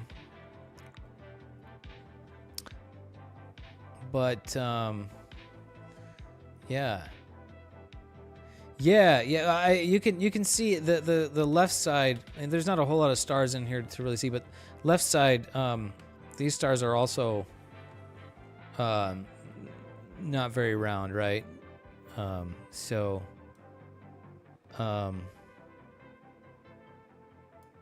Collimation, yeah, something else may be going on. The biggest thing I think with the batter is that, well, I mean, this comparison between the Mayon and the batter coma correctors, the batter doesn't even really seem to correct coma very well, right? There's still a lot of coma in there. But the biggest difference to me was the how much sharper or softer the image is with the batter. So not only does the batter not correct coma very well, but the image is very soft. It really softens the image up. You lose a lot of sharpness. So yes, Benji. So we're talking coma correctors right now, and the Mayon, the image on the left. So that one you can get on AliExpress for like $120. So I mean, still pricey, but definitely more budget friendly. That's actually cheaper. The batter's like $200. That's like $80 cheaper than the batter. You got 32 millimeter what, Paperland? Yeah. And JB found the Sharp Star for a little bit cheaper on AliExpress. Do you then have to pay for like shipping on that? So like $30 for shipping. So $30 off, and then $30 for shipping. Yeah, the batter's like $230, which just seems like, yeah. From what I understand, like the batter is kind of like a relic of the older astronomy days with like CCD cameras and like larger pixels or lower resolutions, and the change in sharpness wasn't noticeable, and now that camera sensors are so good, it is noticeable, something like that. So $190 shipped, there you go. Yeah, so it's like $120, and then you pay tax and then shipping here locally. Yeah, save a little bit. Cool. Well, hopefully that arrives to you. You do kind of roll the dice a little bit, shipping stuff from AliExpress. So we'll check on our integration here. Yeah, that's the one.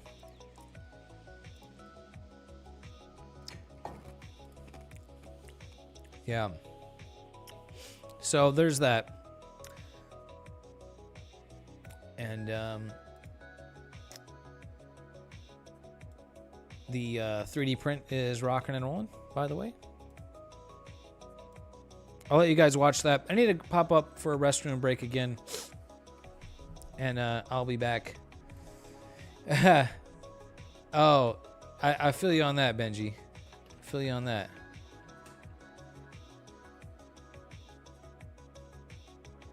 Wow, yeah, so it seems like it's worse for you, Pibbyland. All right, I'll be right back. I got to, I'm going to use the restroom and refill my water. Well, this thing is stacking. Be right back.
Hola, random.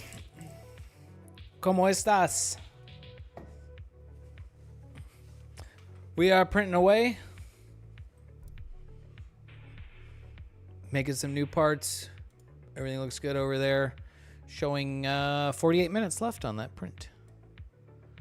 This is our V-blocks for collimating the laser. Collimating the collimator.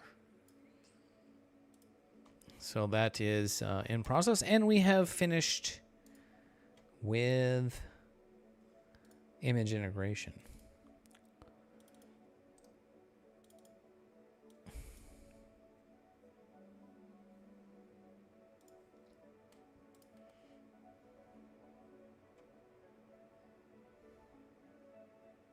So it looks pretty much the same, which is fine. It is, I mean, it is noisy to where I want to add more data to it. So hopefully we'll get some clear skies. And then we'll do that. And there's some stuff I want to play with processing this one as well to try to improve some things on here. Cool. Let me do a little bit of data management.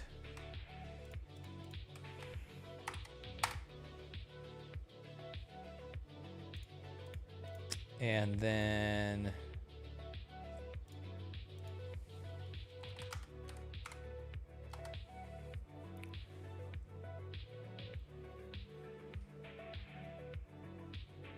yeah. Yes. So, what's printing in the background? A little bit of recap. Inexpensive laser from SV Boner, you know, our favorite company. Is the problem that I have is it is not a point but a line. And if I put the Barlow on it and shine it at the wall over here behind me, you can very much see that. So the Barlow exaggerates it. But when you're trying to collimate, you do get a little line and less of a dot. You've got a Cheshire. Yeah, Cheshire can be good for aligning the primary to the secondary. But the first step of aligning the secondary to the primary, I like to use the laser. And then I've been using the Barlow laser with a Barlow for aligning for the second step, aligning the primary to the secondary. That seems to work well. It's easy to do. How accurate it is. Why align? Because they can't make a hole. I don't know. They can't make a dot in the middle of the opening for the laser. So what I'm gonna do? I did read about these. People have posted about them. So there should be a way to take it apart, pull the actual laser element out, and then people were saying you put like a piece of tin foil over it and then poke a hole with like a needle, a really fine hole, and then you can get a circle out of it. But that will require recollimating it when you put it back together. And to do that, you need V-blocks. At least the way I would know how to do that. And I don't have V-blocks. So I'm just going to 3D print some V-blocks so we can set that in there and then collimate the laser. Furthermore, I need this adapter, 1.25 to 2 inch adapter. And this is just a cheap adapter. And so I'm printing a set of V-blocks so I can collimate it or check the collimation with the adapter. I think what's happening is... or definitely what can happen, this has this set screw on the side, but no, it doesn't have the like brass ring on there. So when you tighten this, it can push the whole laser to the side, which would then make the two circles not concentric. So it may be that this thing is making my laser not, basically throwing the laser out of collimation, right? So we're gonna test that. I'm gonna check for that too. Yes, the screw pushes the laser. The question is, does it push the laser enough to throw it out of, to throw the circles out of concentricity? concentricness. I don't know. I think maybe, but that's why we're printing. We're making a part to find out. So, a couple of things going on with that.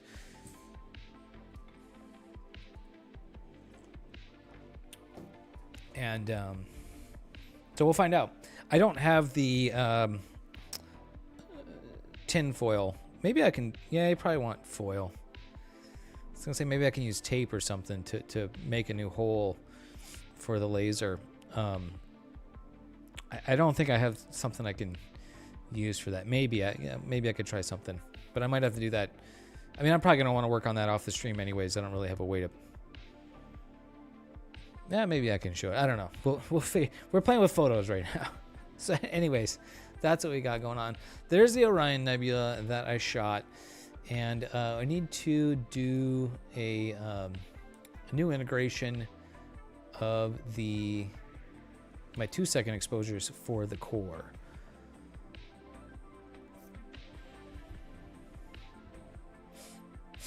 Oh, thank you for the super chat. Appreciate you.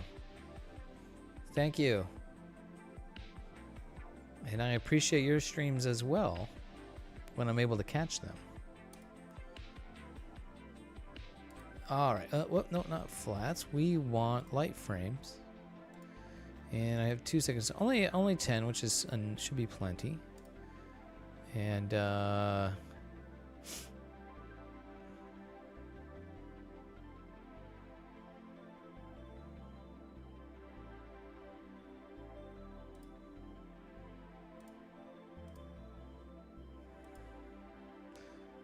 I will go out 2 seconds, select that, and then we want to do Gaussian 2x drizzle. And run that. I always try to at least lurk in everybody's streams. Even if I can't watch or I'm not around, at least put it in another tab in the background, inflate the numbers a little bit. It's always nice to have the numbers, and it's good for the algorithm, right? That and nothing attracts a crowd like a crowd. So yeah, anybody who's streaming that I like to follow, or friends that I watch, when they're on, if I can't be paying attention or chatting, I at least try to lurk.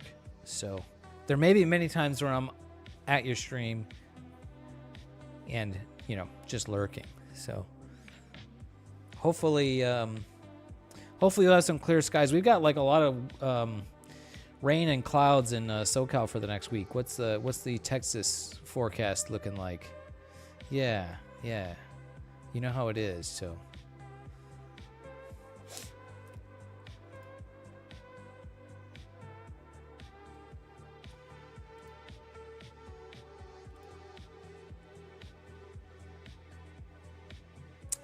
like and subscribe, of course. It's funny, like I always tell that to like on job interviews, because on my resume I put my YouTube channel on my resume, and like that actually has been really effective for me at like getting interviews and getting hired. It gives people to talk about me, and so like these guys like look at my, like on my resume it has like my name and address and email address and my YouTube channel on there, and they watch it and they're impressed, and so I always tell them like, yeah, don't forget to like and subscribe,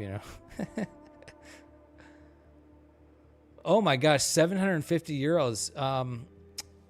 Yeah, the Starizona Nexus corrector, that I think is, from what I've been told and what I can tell, it's kind of the holy grail of chroma correctors, Pipiland, particularly for imaging.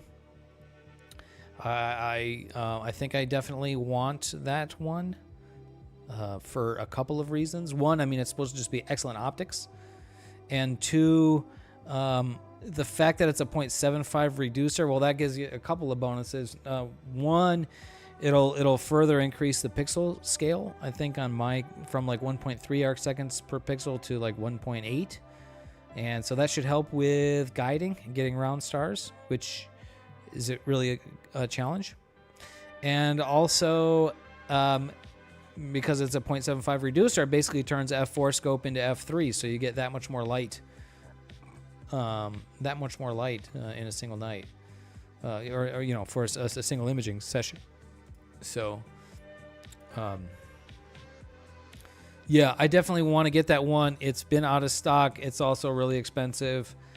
So, I guess it's good that it's been out of stock because that means I can't get it anyways.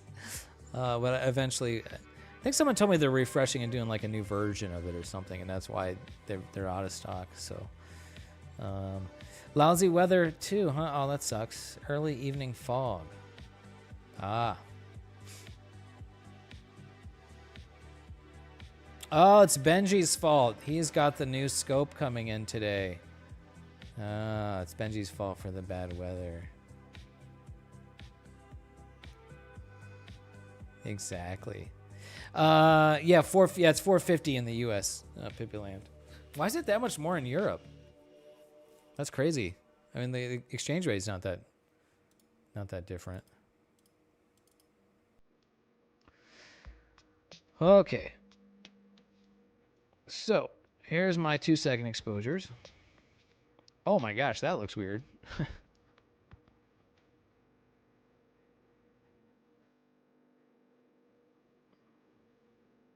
Yeah, I think that's just because of the way it stretches. Oh, you got the sea star.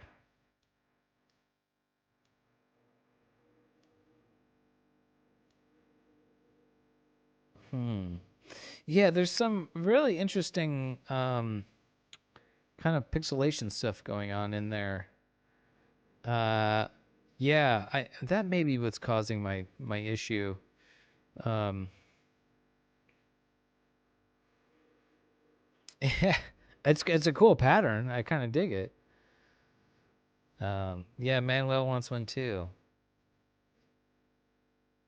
I'm not a Star Trek nerd, so I don't know the Star Trek references.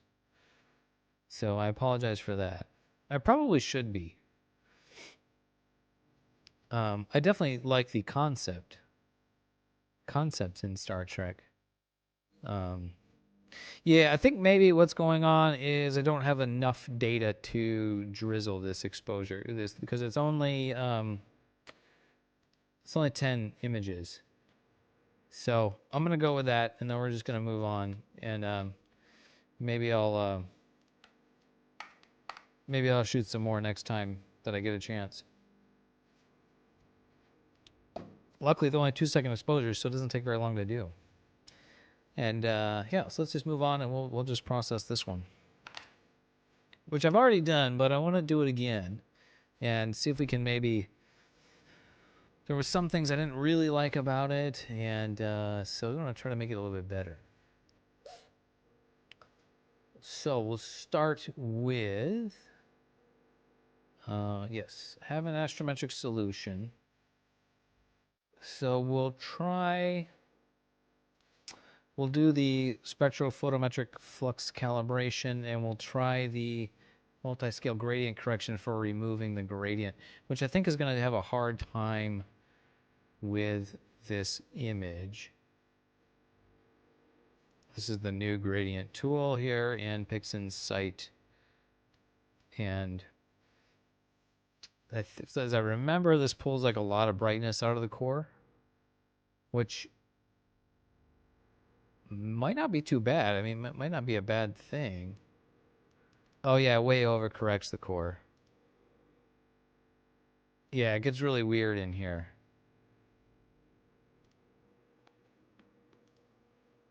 Yeah, you can see what it pulled out. Like it pulled out the whole frickin'. So, let's see. Can we maybe tweak that a little? The settings. Uh, yeah. So there's things like scale. This is kind of where PixInsight just gets to be just kind of like really weird to try to figure out uh, scale factors like Um,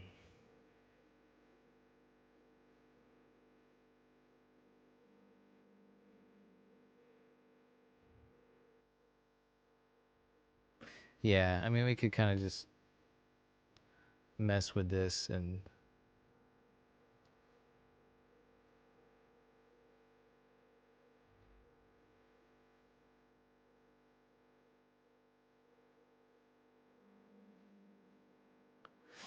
yeah, trying to mess with that. It's like, all right, just use Graxpert.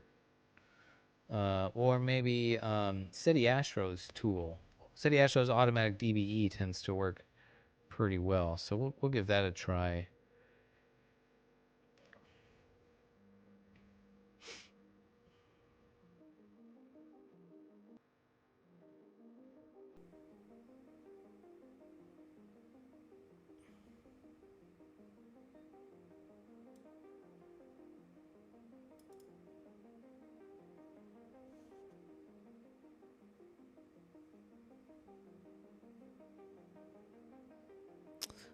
Let's see. If you have dark nebula or other area that need to be excluded, click the checkbox. Which one?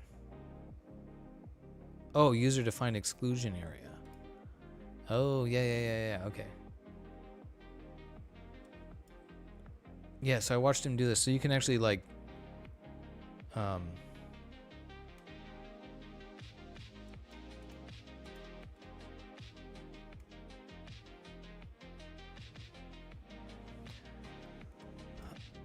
astronomy gear in Europe is much more expensive. Well, that sucks. Oh, tariffs coming from China. Yeah.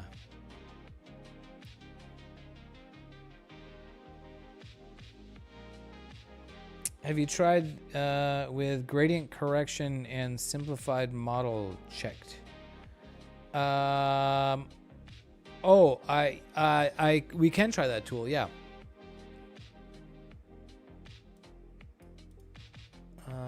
Just trying Steady Astro's tool. Let's see, user-defined area. How do we? Oh, shift click.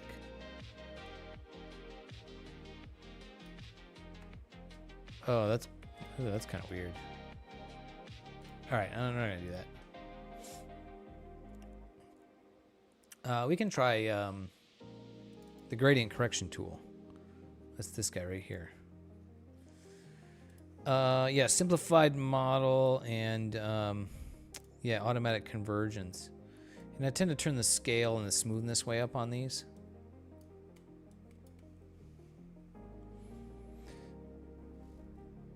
Basically, Manuel, what I do is I just kind of try mostly default settings on the various gradient subtraction tools and then just seeing what I think does the best job and then going with that one rather than trying to like play with all the granular settings.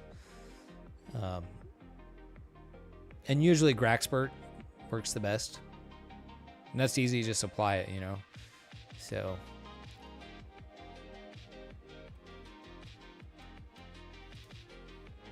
okay, take a look at the gradient model. Yeah, that pulled out some. I think that pulled out nebulosity. It's kind of weird to. Yeah, I don't think I like what that did. Yeah, this is a tricky one because there's so much signal that looks like gradient because it's so large in the image. So I think Graxpert works the best on this. Or at least Graxpert with default settings. You know, if I played around with some of the other settings on some of these other tools, then maybe those would work better, but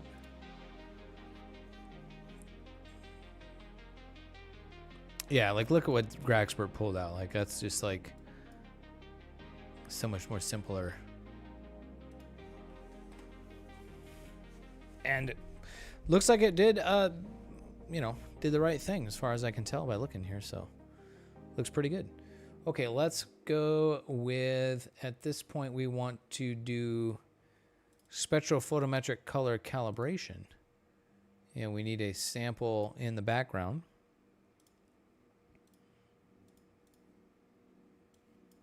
We'll run that. I already have my filters selected in there.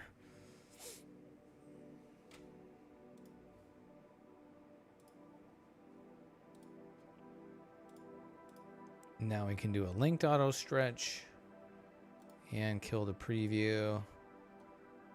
And that looks like what it should look like. Mostly red because of the filter.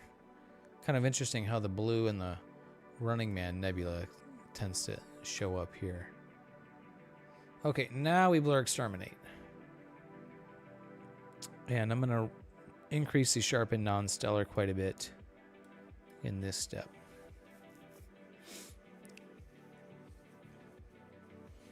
And these tools tend to kind of cause issues with the PC while I'm also streaming. So this can be a little bit weird.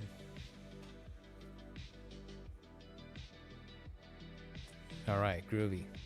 Blur Exterminator just does such a fantastic job.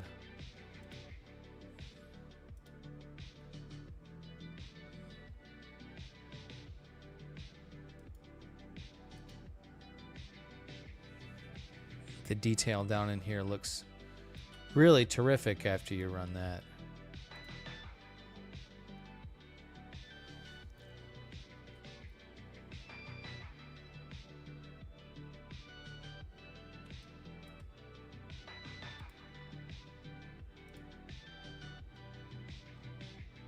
Maybe a slight bit of halos on some of those stars, but very, very slight.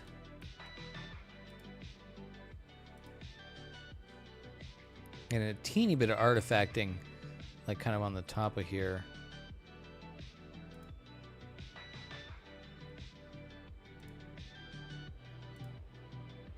Looking pretty good, yeah. Yeah.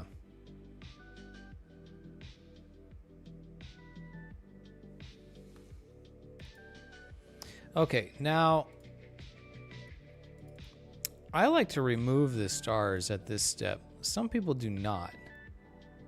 I think most people don't. So maybe I'm kind of doing things in not a great order. But I like to remove the stars before I do noise, before I work on the noise.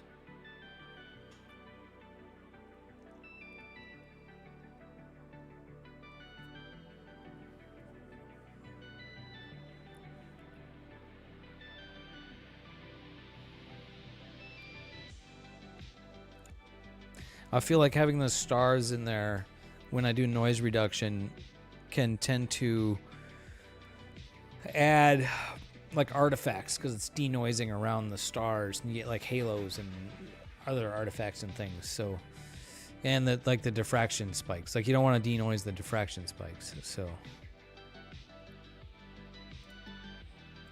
all right, put those stars away.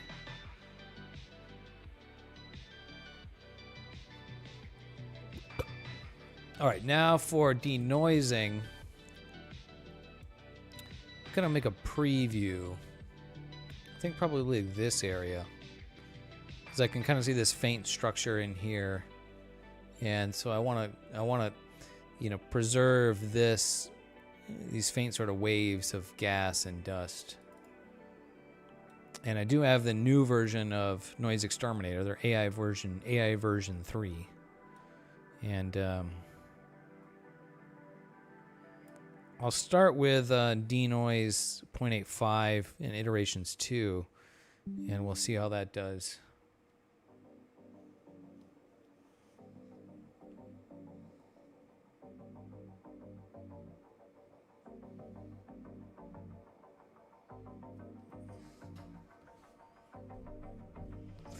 And Control Shift Z. Pretty good. Kind of look at some of the brighter areas over here. Let's crank the iterations up to 5 and see what that difference that makes. I'm gonna kind of play with this a bit.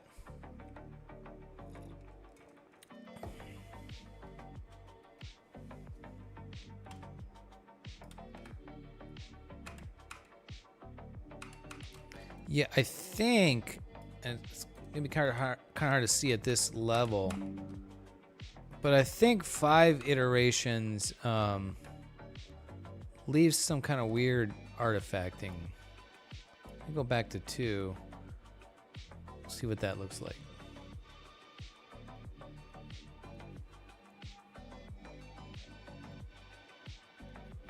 Yeah, maybe that's a little bit cleaner.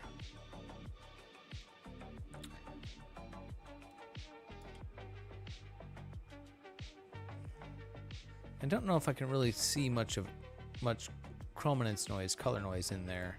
Let's apply it on the full image and then we'll see how that looks.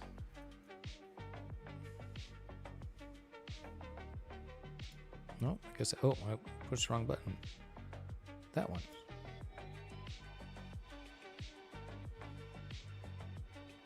One of the things the previous version of Noise Exterminator didn't do a great job with was it would handle the brightness noise, the chrominance noise really well, but it would leave some kind of large scale chrominance noise, color noise. And so when you stretch it, you could still get kind of weird colors in the background. This new version seems to handle that really well. Yeah,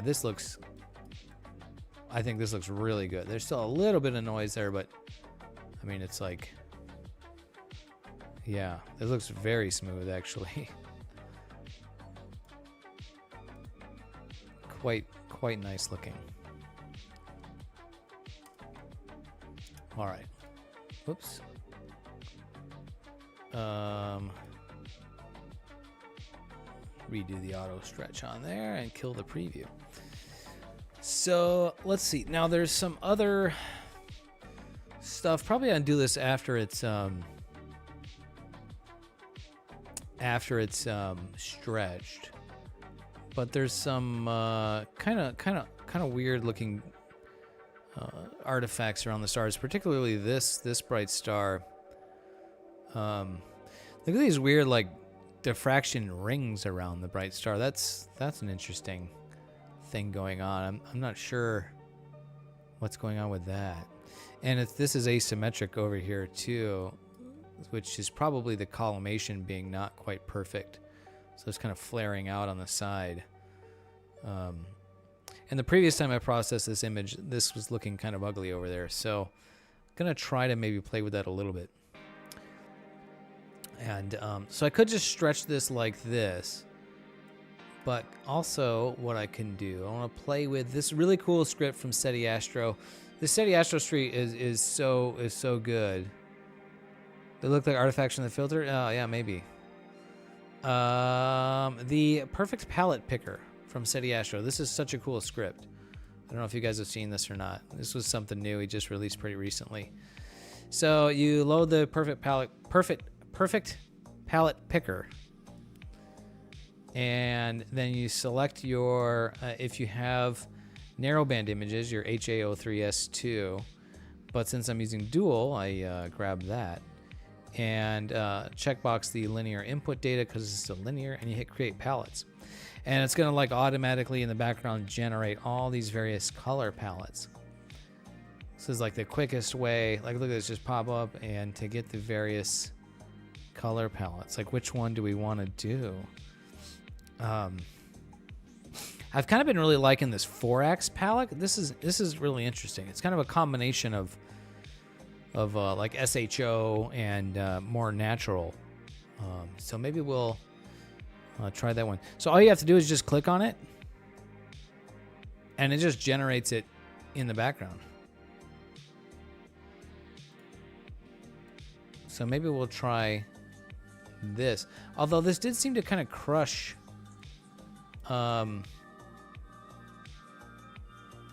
It did seem to kind of crush a lot of the this nebulosity on the outside of here. So yeah, I don't know if I like that. Now this is it's a stretched image.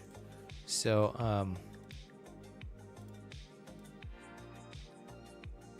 but I can further come in here and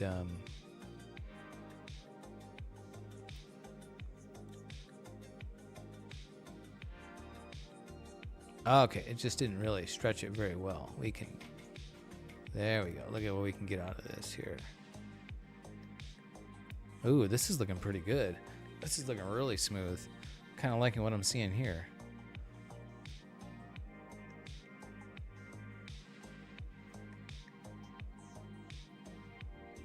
Not too much. Very delicate and tricky to kind of stretch this without... Yeah, not too much there either. Don't want to crush the background too much. That might be a little bit much. Probably best to like not quite crush the background, then you can fine tune it with curves. I think is a good approach to that. Well, let's try that. All right, I'm kind of liking that. A little bit of a different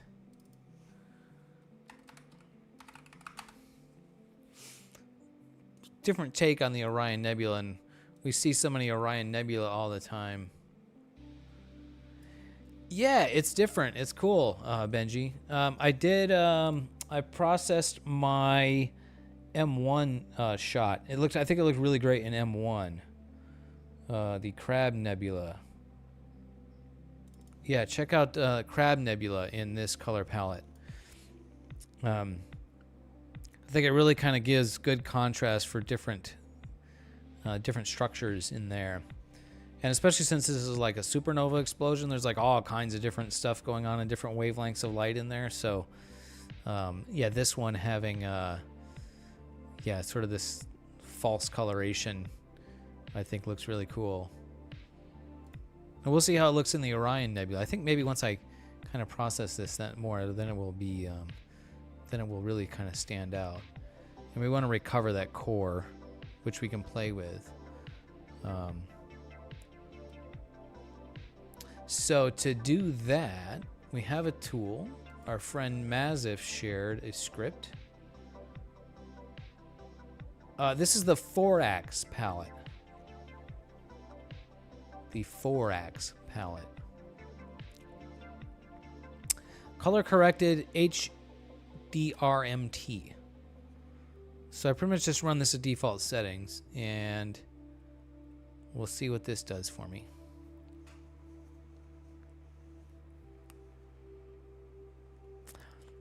So, that's a thing. I think it's too aggressive. We get kind of blown out in here. Kind of get some weird looking artifacting going on in there. I think maybe I can just, with curves, without having an HDR image, I do kind of want to just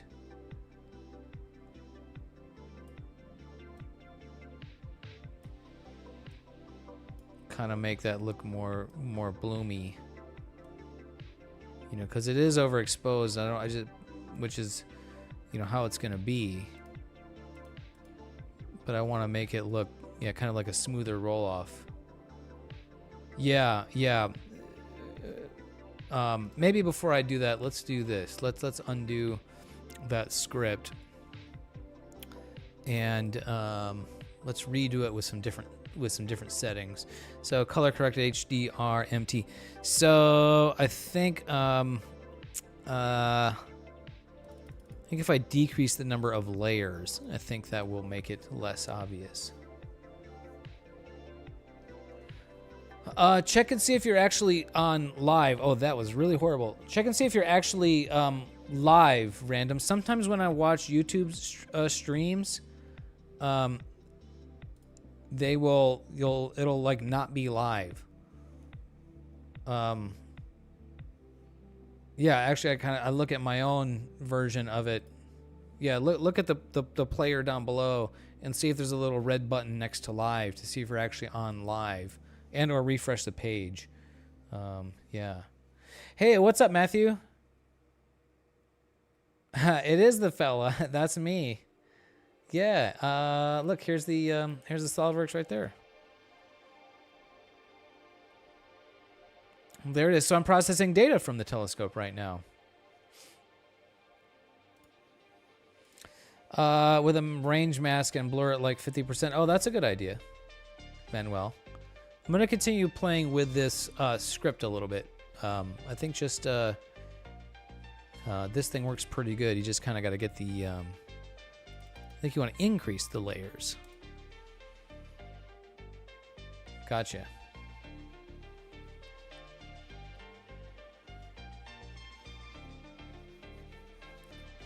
I noticed that too with YouTube.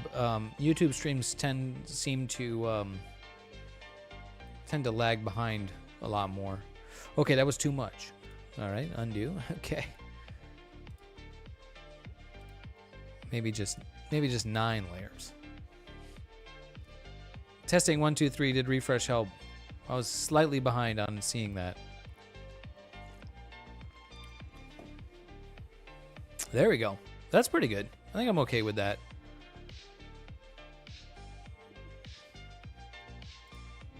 Yeah, so that gives me, you know, the detail in there while it's still being kind of blown out the way it's blown out, and that's okay. Totally different colors here. Pretty cool. My print is almost done. All right, let's do. Let's work on the just kind of the detail in the nebulosity. 30 seconds. Yeah. Just have them up on both. Yeah. Yeah. Yeah. I think that's just YouTube live streaming. I don't know. Twitch. There you go. Chat and Twitch watch on YouTube. Yeah, I don't know if maybe there's some. So the way streaming to multiple platforms work is you actually stream to a third-party service called Restream.io, and then Restream sends it to the various channels, and so it could be a Restream.io thing also. Because yeah, so this is going through a third-party host, right? So it can do kind of weird stuff, right?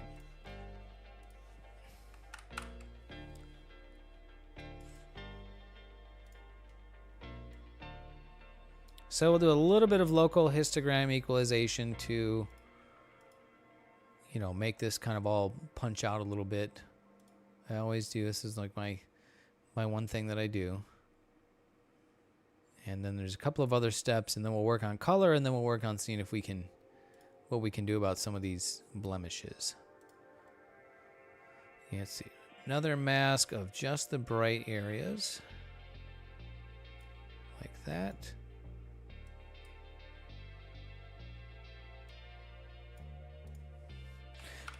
Plus, I think when it comes to the different performance for streaming between the platforms, Twitch was built from the ground up for live streaming.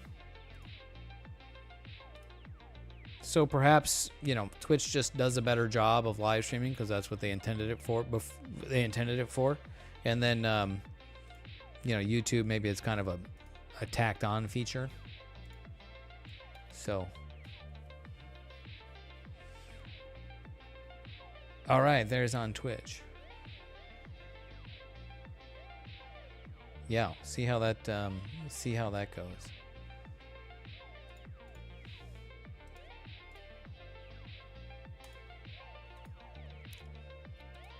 Okay, that looks cool. Now let's try the dark structure enhance script. Everything is just scripts now in PixInsight, which, whatever. That's cool. Whatever works, That I think is the real power of PixInsight is for, the real nerds to be able to write their own scripts, and then they share them with us, and then we can, the community can benefit from that. About half the delay. Got it. Yeah. Oh yeah. Dark structure enhance really kind of just makes all these dark. Well, it enhances the dark structures. What do you know? So that's pretty cool.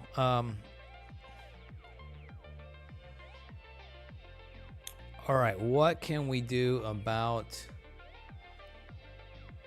you know, can I nuke this whole area in here? So again, we have another SETI Astro script. Is it in here? Oh yeah, yeah, Blemish Blaster.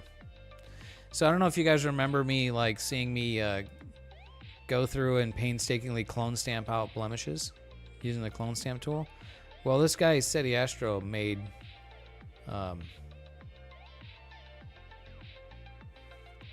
made his own script to do that. And so we're gonna try this. So check it out. So we could do a circle or freehand. Yeah, Blemish Blaster. Yeah. Shift click.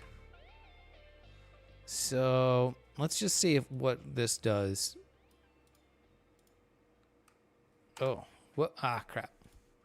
Okay, I accidentally closed it.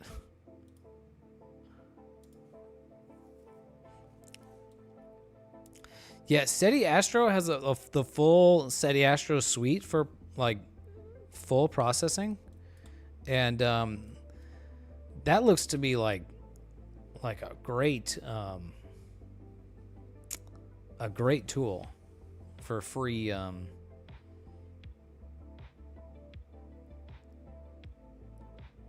astrophotography processing.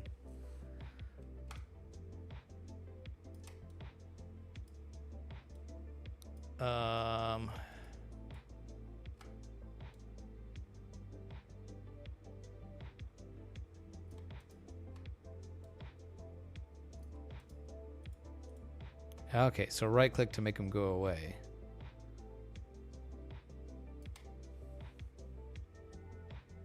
Oh, cool. You're using it, Pippiland? Awesome. Execute.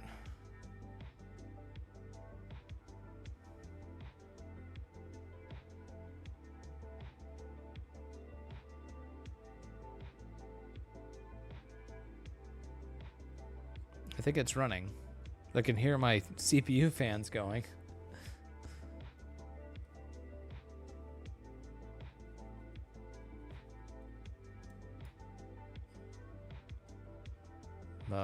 Maybe not. This is a large area. Maybe this is having a hard time because it's a really large area. Shift click and drag to draw a circle or freehand. Control click and drag to define satellite trail removal line. Alt click to auto find the satellite trail removal line. Right click to remove a point. Multiple areas allowed. Click execute to apply. Click apply to the main image. And this seems to be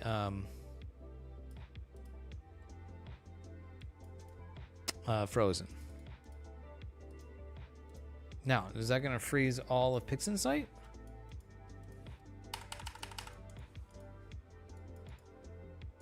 Cool, right in the middle of my image that we worked on. We're gonna have to start over on that. That would suck.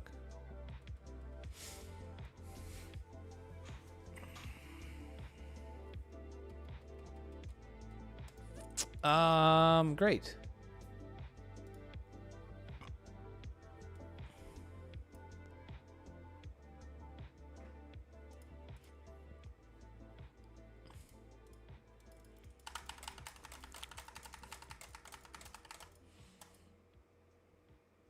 Cool.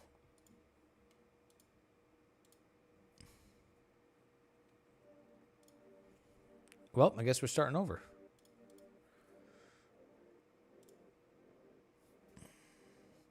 And my print has just finished.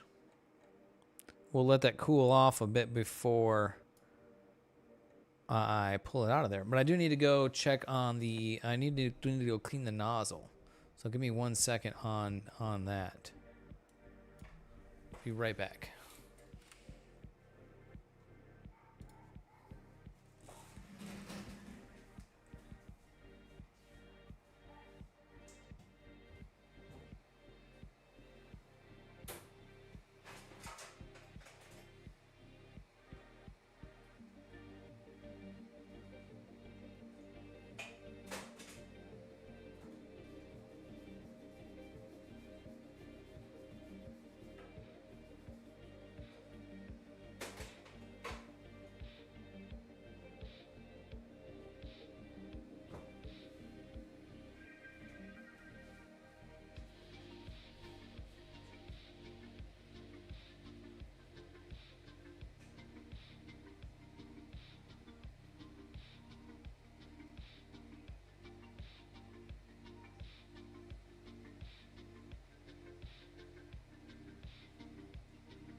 All right.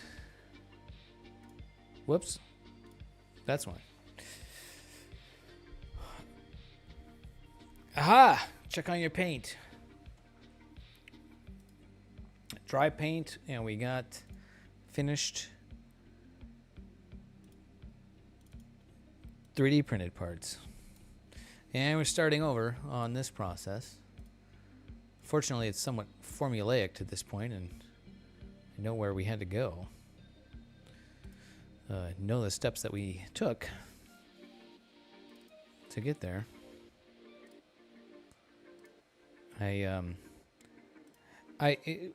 With everything that I do on a computer, I am like saving constantly. But for some reason, in PixInsight, I like never save. I don't know why I don't like save my projects when I work in PixInsight. I don't know why I'm like that. What it is about PixInsight that makes me not think to save these projects.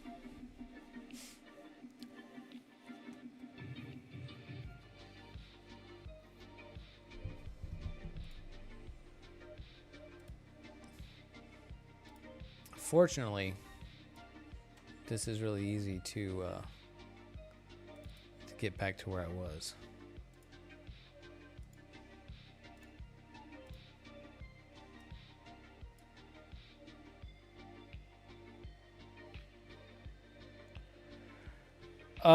It's pretty easy. Stacking in PixInsight, you use the weighted batch pre-processing script. Scripts in the new version of PixInsight, it's under batch processing, weighted batch pre-processing. And yeah. There's many things, but yeah, you just load your you load your. Let me give you the zoom here. So, you use this script, you load your calibration files, bias, darks, flats, lights, and then you have like your settings over here for various settings. The default settings will work, but there are some better settings. They changed the default settings with the new version of PixInsight to make things go faster, but at the compromise of at compromising some quality. So there's a video tutorial, and you know what? I'm sure it was by our guy Steady Astro. Let me see if I can find him. He went through the settings in the new version of PixInsight in a video. I think it was him.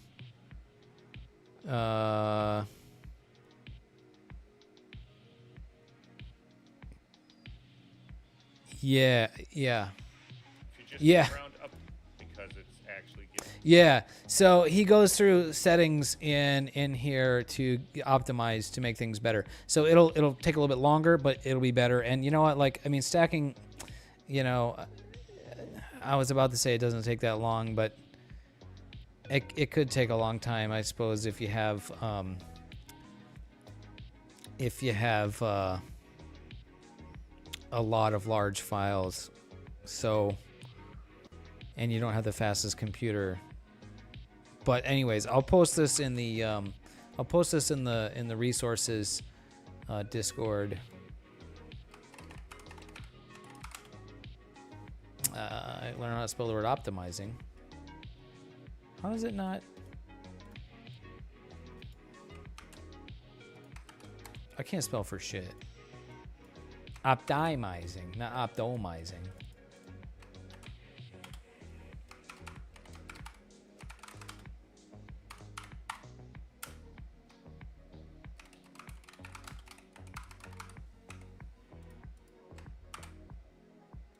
Whoops. Hold on. I'll post this link in the Discord. There. Posted. Oh, damn. Thor's helmet. That's so cool. What a cool shot. Oh, stupid. I can't see the username of who shared this. in the Discord because I have streamer mode enabled. I don't really want to disable that right now, but that is amazing. Thor's helmet. That's one of my favorite objects. This thing is so cool. It's what a neat structure, and there's like a different color in there, and I've got a good shot of Thor's helmet from years ago, but I don't have like hardly any HA data on there, so none of this, like the red, shows up. Adam Block, the Pix Inside Guru. Oh, okay. I assume he has a channel. Does he have a YouTube channel, Black Hole? Let's search him there. I don't think I've heard of Adam Block. Got it. Oh. Well, I was just watching this video with him about the new noise exterminator in Pixen site. Some background. All right, cool. We'll have to subscribe to him, and yeah, we'll give his videos. Yeah, cool. Yeah. We'll have to check him out. Thank you for the recommendation. All right, so we are color calibrated, and let's see. Now we'll blur exterminate and bring the sharpen non-stellar up to like 0.8, and we'll just run that. And while that's running, I'm gonna go pull my parts out of the printer.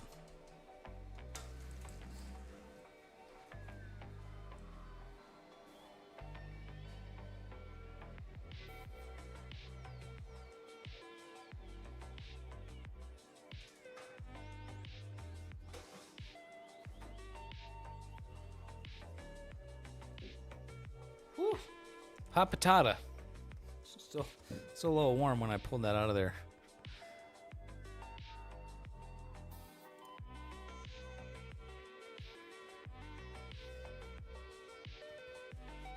Here's a little 3D printer part removal ASMR for you.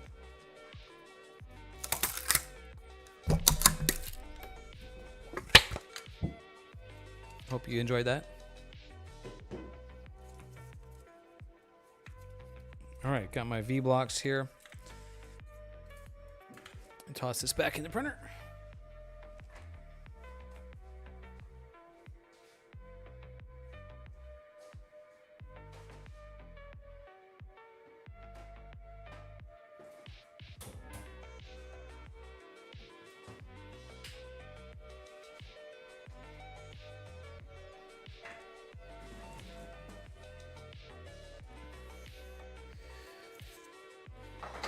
Awesome, Black Hole. Yeah, we'll definitely have to check out his videos. Let me see if I can get a better view of this for you.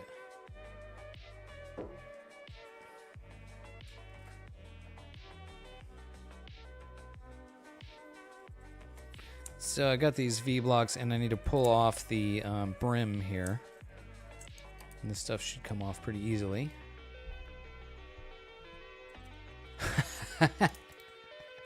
I don't think you want your back to make that sound. I think that might be a little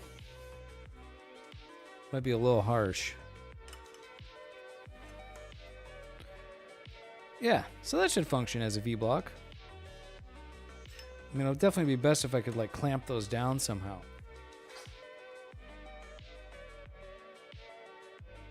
Oh, did I screw that up?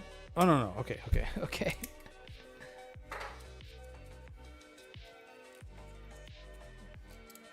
Yeah, I think, although, yeah, you can just kind of like imagine a nice back crack, and it does kind of sound like that, huh?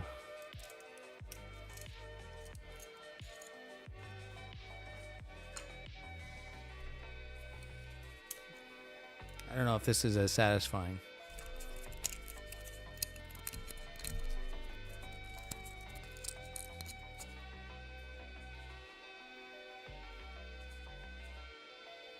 Pulling the brim off, and since if I throw it at the camera, since I added such a big chamfer, I don't really need to deburr that edge. So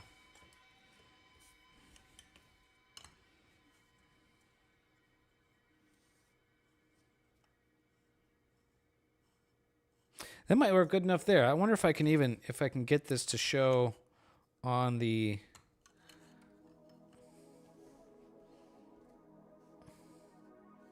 If I can get both the laser and the dot to show on the camera. There you go. All right, now, yeah, okay. Oh, maybe I had it. Oh, there it is. Yeah, okay. So, and now it's just hard to trying to rotate the laser and see if that dot moves.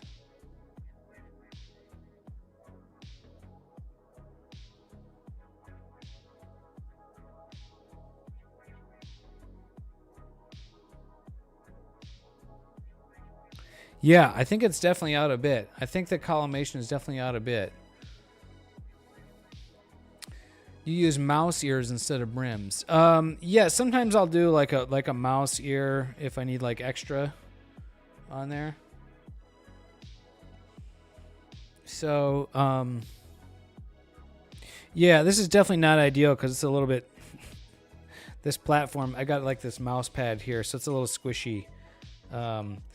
Yeah, I'll definitely have to do this in a bit of a different situation.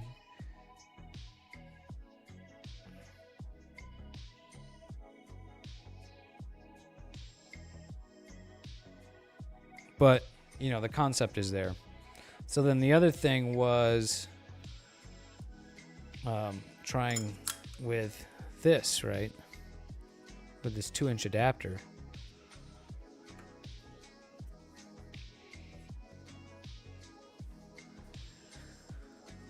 Cool, okay.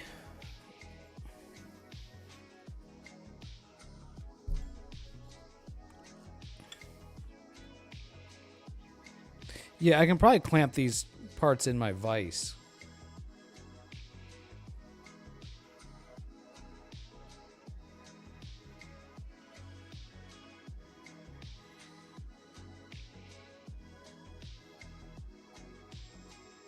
Okay, and I'm definitely tracing a circle there. So this is definitely walking around in a circle. So, yes, good to know.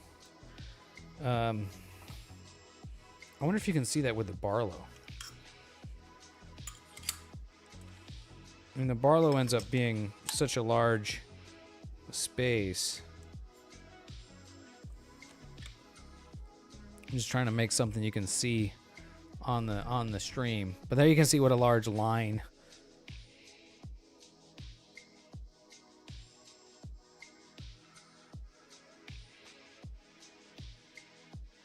Yeah, you can totally see it tracing out like a circle, right? And not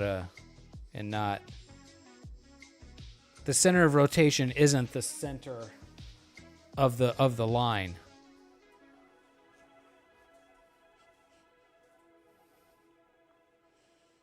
Yeah. So I think like the best way to do this is like to have someone help you and like literally like as far side of the room as possible. Like the further away, the more accurate. And then you move this around in a circle and you have them trace the path, right? Either that or you'd have to like get up and make a mark, come back, move it, make a mark, which you could do, and then adjust the collimation screws and just keep winding it in and keep iterating on it until you get it right. But yeah, so you can definitely see that like the center of rotation, it's like there. It's like the end of the point, not the center, not the center of the line. Right, see that? So right now the center of rotation is like the bottom of the line. It's like a clock hand going around. Awesome.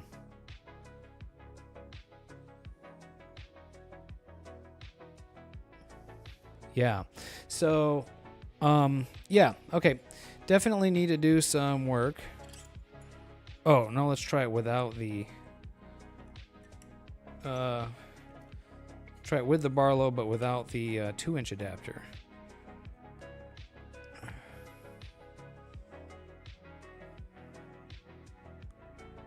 Okay. So this looks like about the same. So I don't think, at least based on this test, it looks like the 2-inch adapter isn't really causing me issues.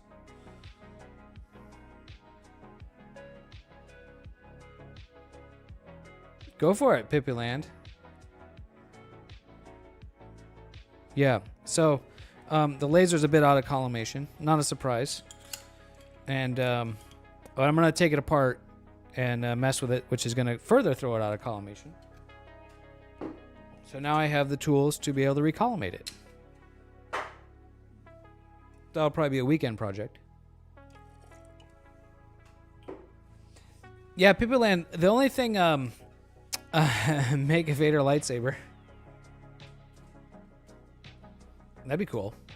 Pippyland, the one thing on your image of the Orion Nebula, it looked like just needed some better gradient correction.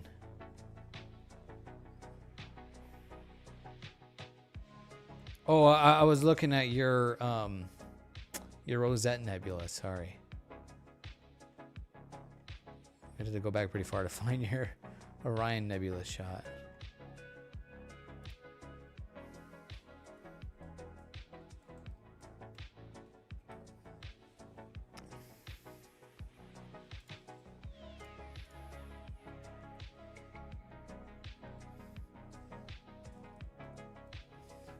Okay, back to work on this here. Let's see, what do? We just blur exterminated, I think, right? Yeah, oh yeah. Oh yeah, look at that. Wonderful looking details. Okay, now we'll star exterminate and take a look at Hefe's solution for collimating his laser. Okay, that looks cool.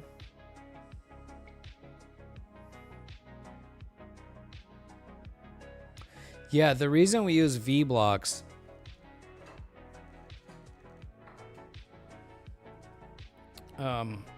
I mean, it's imperfect because it's plastic, but, you know, ideally you'd want to use, you know, like precision ground metal machinist V blocks. And then you know that the circle is laying in there and touching at 2 points, right? No,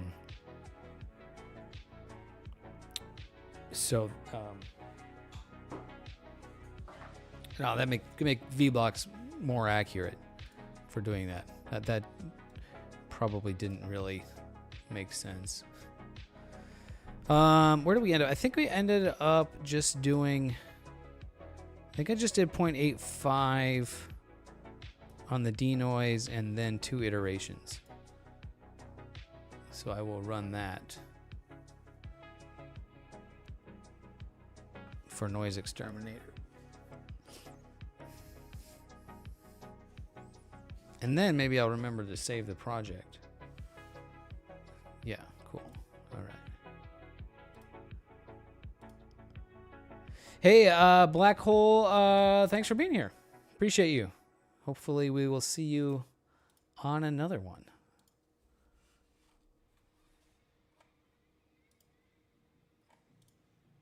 Oh, okay. Yeah, I take that back, Pippyland, about your about gradient correction on your Orion Nebula. I don't really see bad gradients in there at all. So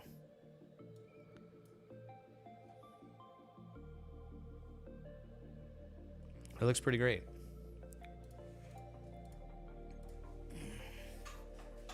All right, so noise has been exterminated. Yeah, let's save the project. We'll do M42. I thought I had already one saved in here. I do. I'm gonna call this M42-2. And yeah, hit save on that.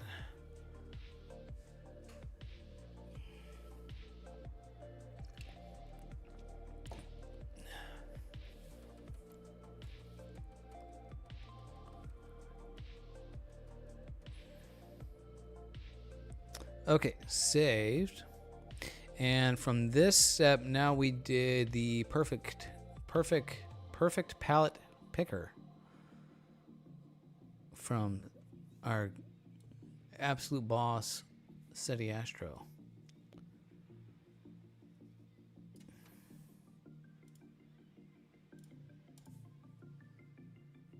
So we'll generate the palettes here.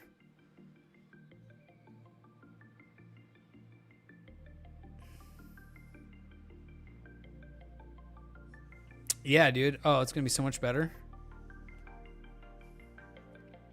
And we just want the 4X palette. And we'll minimize the original.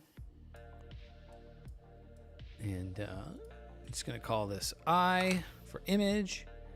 And now we have my 4X palette, but it's just kind of way overstretched. So now I will histogram transform this to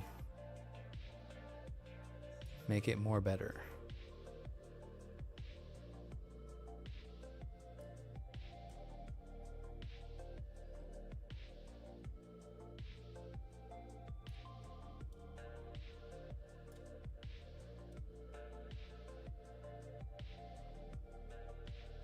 Something like that. Don't want to clip dark pixels. Clipping a few pixels, but not too many. That should be okay.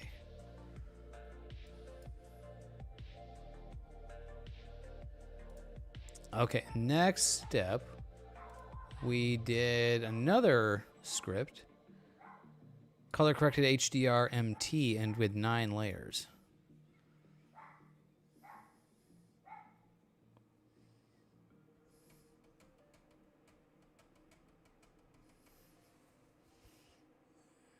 Yep, that looks like about what we were working with. That looks very cool. And then we do range selection, big soft range mask, and then local histogram equalization.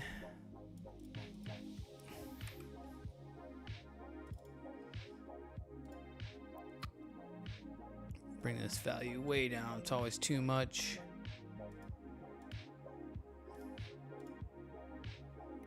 Helps make all that structure kind of stand out a little bit.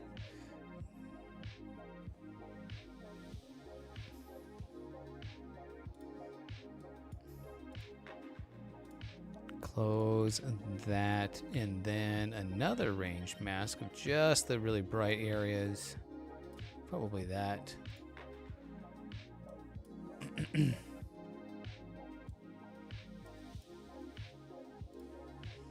And then we'll bump up the local histogram equalization a bit. It darkens the dark stuff in the core there. Looks pretty cool.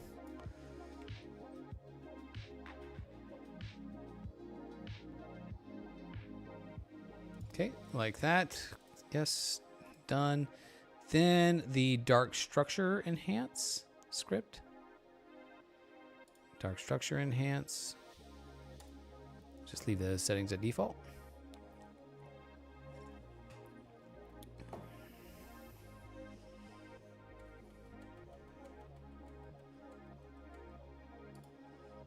Okay.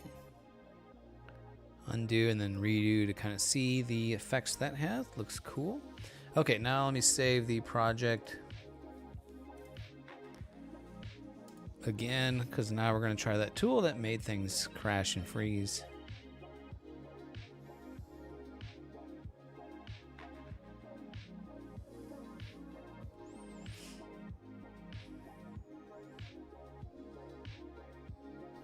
Groovy. Okay, script, SETI Astro, Blemish Blaster.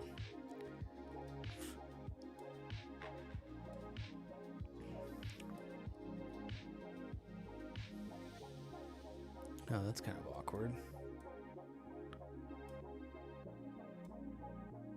I can't make this thing like...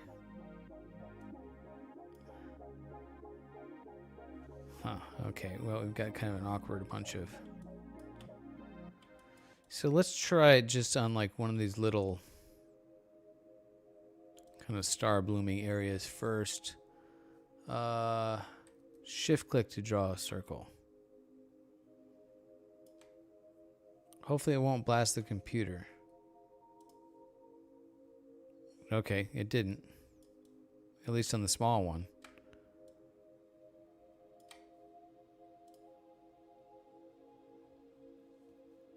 Oh man, that's so much better than clone stamp.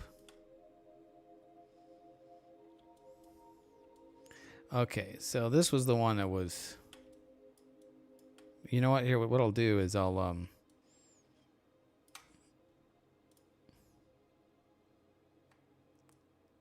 blemish blast all these little blemishes, and then I'll come back to this big one. I think that's really it. There is one in here. Let's try it on this spot here. See how well this does. Ah, okay, that's ugly. Not quite magic. Not quite magic. So let me do apply to main image. And, okay, I guess it did that. And I'm going to exit.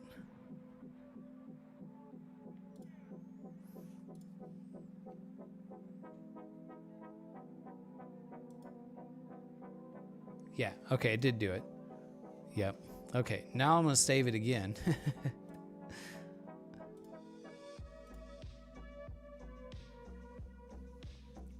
And then we'll try it on this big area. I think maybe it was just such a big area that it was just like, you know, it just wasn't having it. So we'll...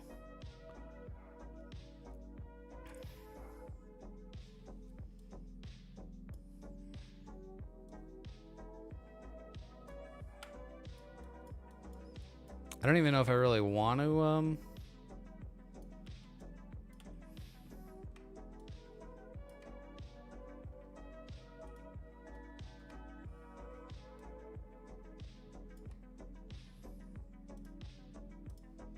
let me try getting rid of some of this stuff first.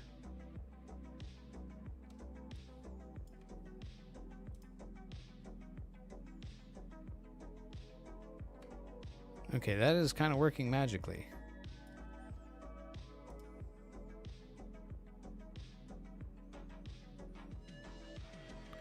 It does seem to have a harder time with these larger areas. That kind of made a mess of things, but all right, now this is like the big kahuna here. Execute. See if you just cranked up. What's up, Vandy? Glad to have you here.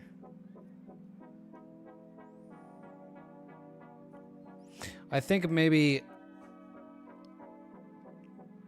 this is really just stretching this script. Oh, it did something. It didn't crash. But do I like what it did? I don't think I did. I don't think I do. Because it pulled... Yeah, it pulled like all this nebulosity in over here. So that's going to be really, yeah, weird looking. Yeah. Very bad looking. On the docket for today, well, we did a little bit of 3D printing. I made some parts, some tools. I need to work on my laser collimator. And now we're having some fun with SETI Astro's Blemish Blaster. I'm trying to see if we can sort of make this look better. And I think I don't know if I can or not.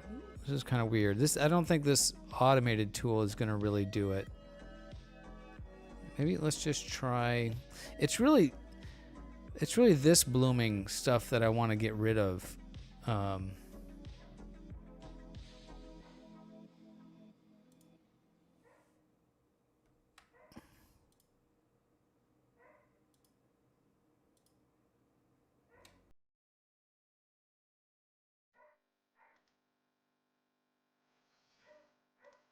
See what that does. Yeah. Oh, thank you for being a channel member again there, Pippyland. I appreciate you.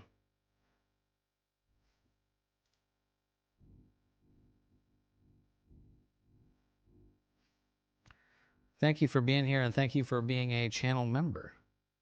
It's very appreciated. That maybe improved that. It did, actually.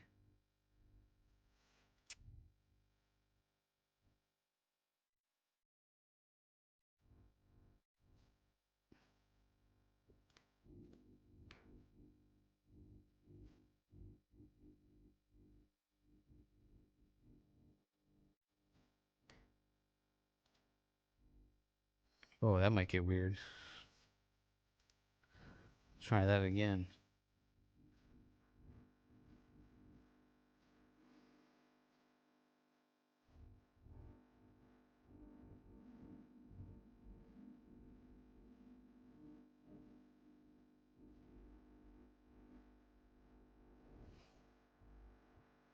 Well, it smoothed it out. Kind of reduced it a bit.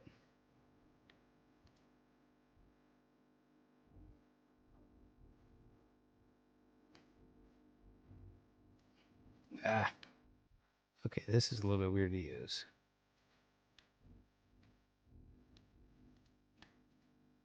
Hit the hold shift and click one time to start this. Then, no. Then you like right click to end it. Yeah, okay. And then right click to make it go. Pretty unintuitive controls here. Okay, you don't have to hold shift anymore. Say single click to end it. Okay, execute. Try that again. So Vandy, this is my image of the Orion Nebula that I shot the other night on the stream. And just reprocessing, trying some new tools, new tricks, and a new color palette.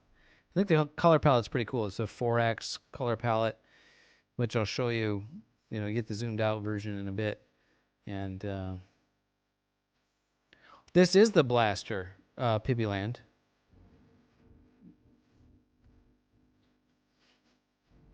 I think I'm going to do like maybe some of this and some clone stamping to kind of get what I'm after. This is such a big area to try to clean up, though. It's really kind of tricky to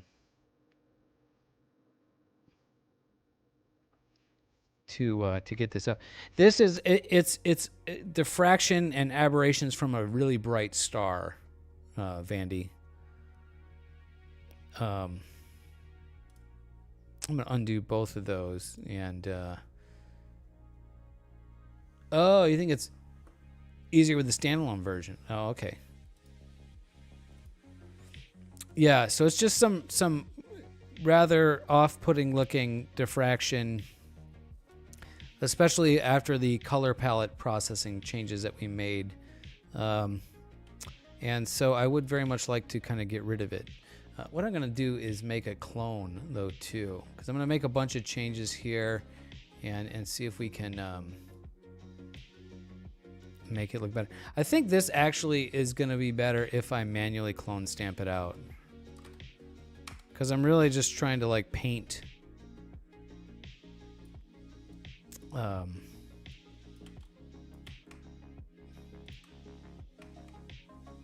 maybe a bigger, like a 60.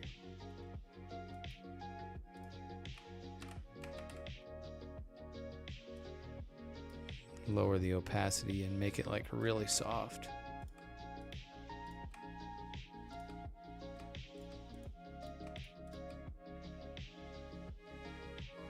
Oh, Benji's a member. Right on, brother. Appreciate you. Weren't you already a member? Oh no, it's somebody else.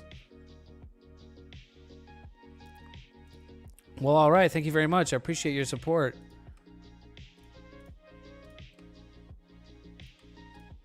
So when I'm clone stamping, I'm like really kind of delicately just sort of, I'm not painting, I'm like sampling, I'm like clicking and sampling a little bit and then clicking a little bit. Like I don't think you want to paint it like a paintbrush, because then you can end up with like some pretty unnatural looking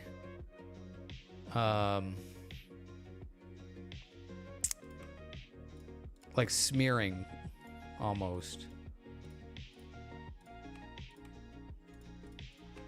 So I'm kind of just randomly sort of pseudo randomly sampling and then clicking.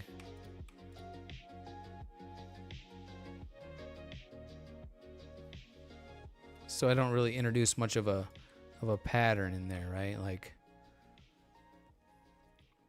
and I don't really want to paint out the fractions because I could.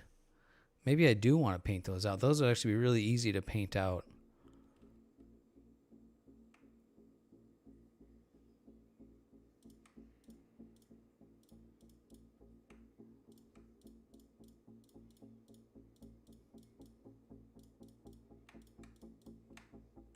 Yeah, and so I've got the opacity turned down here, so I'm just kind of, yeah, just very delicately sort of blotching out this this bluish, blue-green diffraction pattern.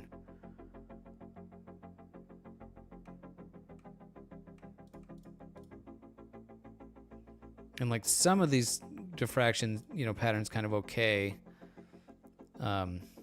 Like the circle around here is not too bad.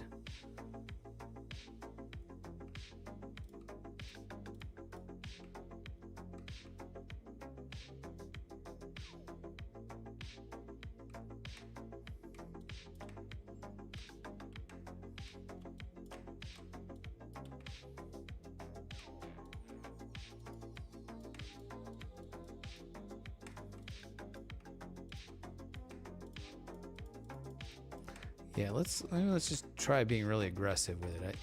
I think this is gonna look not great, but we'll try it, right? It's all we can do is just try stuff, and if it looks ugly, then we can get rid of it.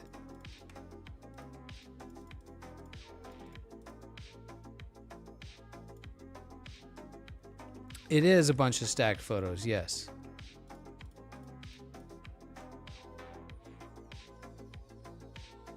Yeah, this is gonna be weird.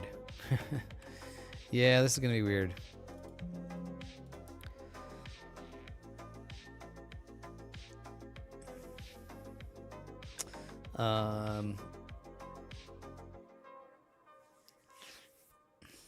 Yeah, so this is like, how many was this again? Let me see. This was 94. This is 94 120-second exposures.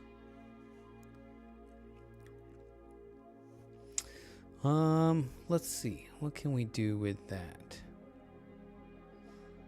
Okay, maybe we'll go back to the SETI Astro Suite, the Blemish Blaster.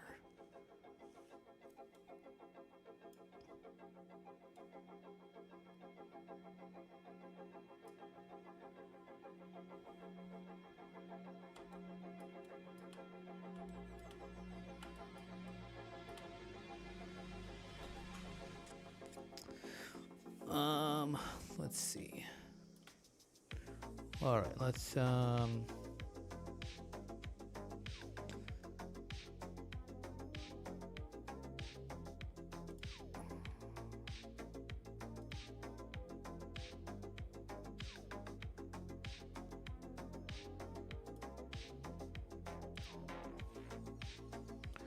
this is from my place in the city, Airhorn. Which is why I shot it with the L-enhanced filter. What constellation is this? What's up, Nerb This is the Orion Nebula, which is in the constellation Orion. Bortle like 9, right? So this is like city light. Yeah. I mean, maybe I'm like 8.5 where I am. because I'm in Chino Hills, and to the south and west of me is Chino Hills State Park, which is a big like nature preserve area. So there's gonna be no lights in there. So maybe I'm slightly less. Yeah, Bortle 11. Like the Zenith, maybe slightly less than like a Bortle 9, maybe Bortle 8. But I have all these bright lights in the apartment buildings around me. That's what gets me back to like Bortle 11. Yeah. So, yeah, we're basically dealing with the same type of thing, right? I'm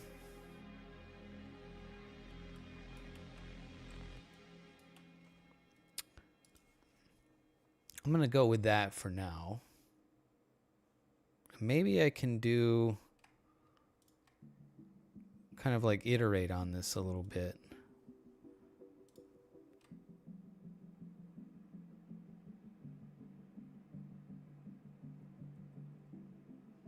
Yeah, I stacked bias frames, flat frames, dark flat frames, and yeah, that's it.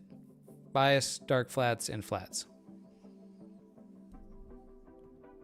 I did. Yep. This was what I shot, one of the data sets from the new scope. And just kind of working on a big kind of ugly blemish. And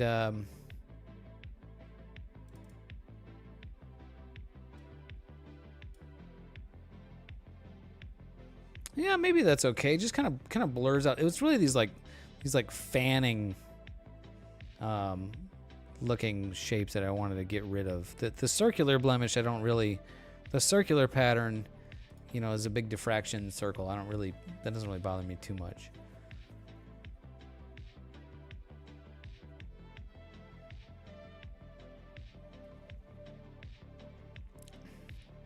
Oh, cool, People Land. Yeah. Hey, have fun. Yeah, flats are the most important calibration frames for sure, Bigley. Definitely the most for sure. Nerbson, here is the oh, come on, SolidWorks.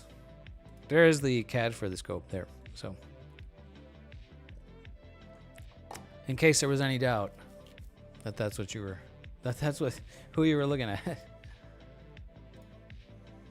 Yeah, with PixInsight, or sorry, with Nina, flat frames are really straightforward. Using the flat wizard, really straightforward to shoot.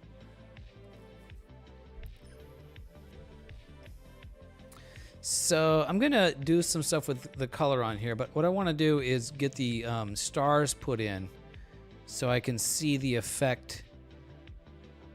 This is the bright star in question, to see what that's gonna have on this blemish that I'm trying to clean up. So I need to stretch the stars. Of course, using SETI Astro's tools again, because this guy is the absolute boss. Need to apply star stretch. I think we want 4.5. And we hit execute on that.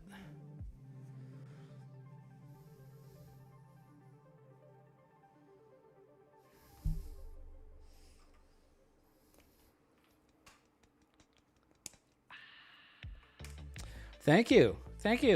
Yeah, it was a super cool, fun project, and our friend Jay Bigley, that's in the chat right now, he was really the inspiration for it. I was kind of thinking about doing an imaging scope project kind of for a little while, and thought about ways of doing that, and kind of went back and forth, and didn't really have much of a plan. And then I saw what he was working on, and thought, that looks really cool. I wonder what we can do. And so we kind of went back and forth and with some ideas, and still a bit of a work in progress. There's still more to be done, but yeah. Yeah. shitty but inspiring. I could tell there was something there to it. You know, it was like a shitty tube, but it was like it doesn't have to be shitty. It could be cool. Yeah, we shared it. We shared ideas back and forth. I think it was plenty of give and take there, my friends. So, and yeah, I think what I did on this cleaned that up to a point that I'm happy with how that's gonna look. So, but now I'm gonna remove the stars because we're not ready for stars yet. We still need to add some color, some saturation to this. So, yeah, totally. Yeah. Okay. So, right. Getting even more trickier here. What I don't want to do is I don't want to saturate this. I want to saturate this image to get more color in there. But what I don't want to do is saturate this, these diffraction patterns and stuff. Because if I just go like to curves and I just like push in global saturation like that, then this thing starts to get saturated over here. And it's like the same blue as the Running Man Nebula over here. And so I can't just color isolate it. So what I can do is, guess what? There's yet another SETI Astro script called Fame, which allows you to manually draw a mask.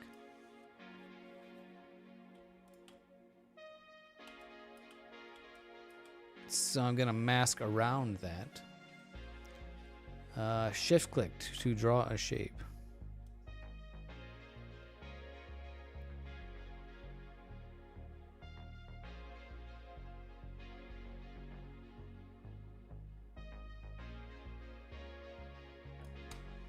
And then, yeah, we can blur it. And you just hit execute on there. And yeah, it gives me a mask. The focuser it's working. It's working, well, I mean, good enough to get this image. Got you. Yeah, you'll need about 1 kilogram for the tube is about 1 kilogram. So the main tube components is about 1 kilogram of material. PETG CF should be ideal. That's what you used, right, Bigley? On yours was PETG CF. Yeah, the focuser is it has some potential issues. We were talking about that earlier. So give me like a second here, and we can talk about potential issues with the focuser. You're gonna have kind of a lot of work to getting the focuser working good. It's a bit fiddly. It's a little tricky. So yeah, let me. I want to saturate the blue separately. I want to saturate the blue because the yellow and stuff in here is already heavily saturated. So what I'll use the color saturation tool.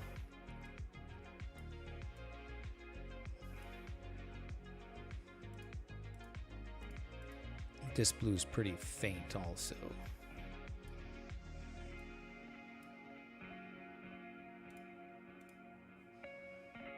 Yeah, so that'll sort of balance out the saturation, and then I will go and now I will globally push the saturation up on all the colors.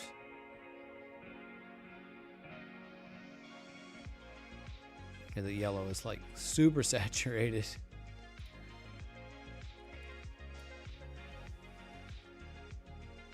Cool. And so I masked off this area over here, so I didn't add a bunch of saturation to that.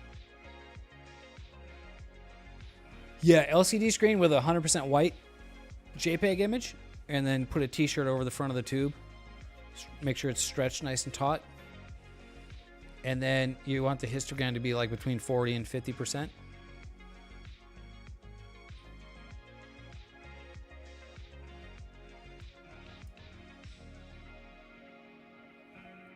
Okay, I think I'm pretty good with that. Looks like I've got...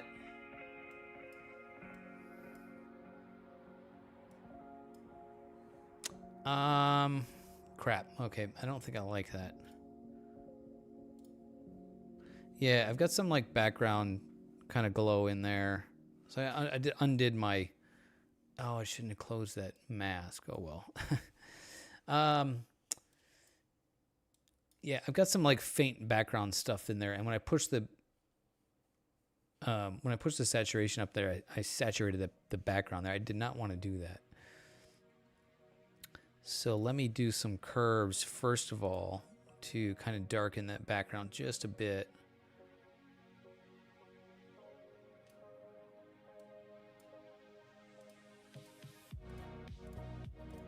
Yeah, crush that background a bit. And then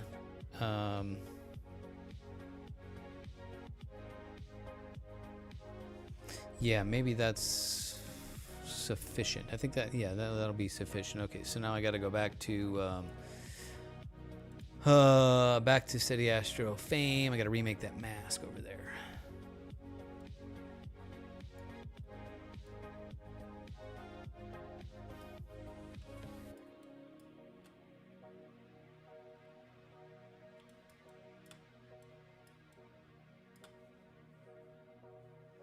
All right, shift click and draw a shape.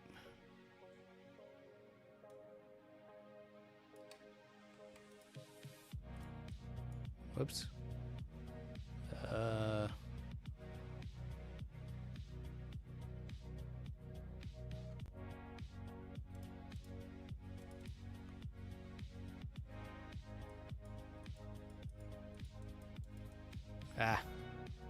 don't know what those dots do. Start over.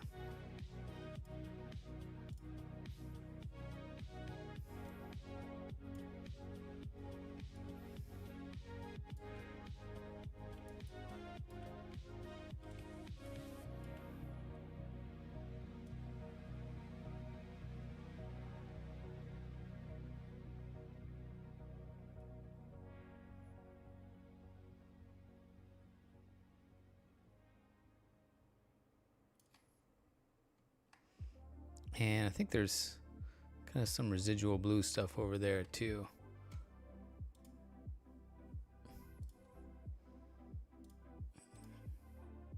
Cool. Okay, there's a new, whoops, didn't want to clone, I wanted to apply it.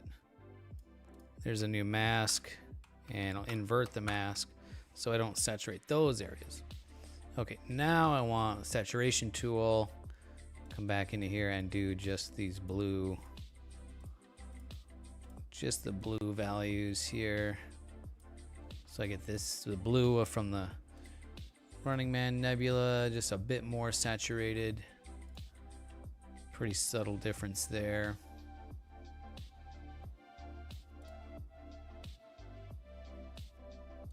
Cool. Then curves tool to push the global saturation.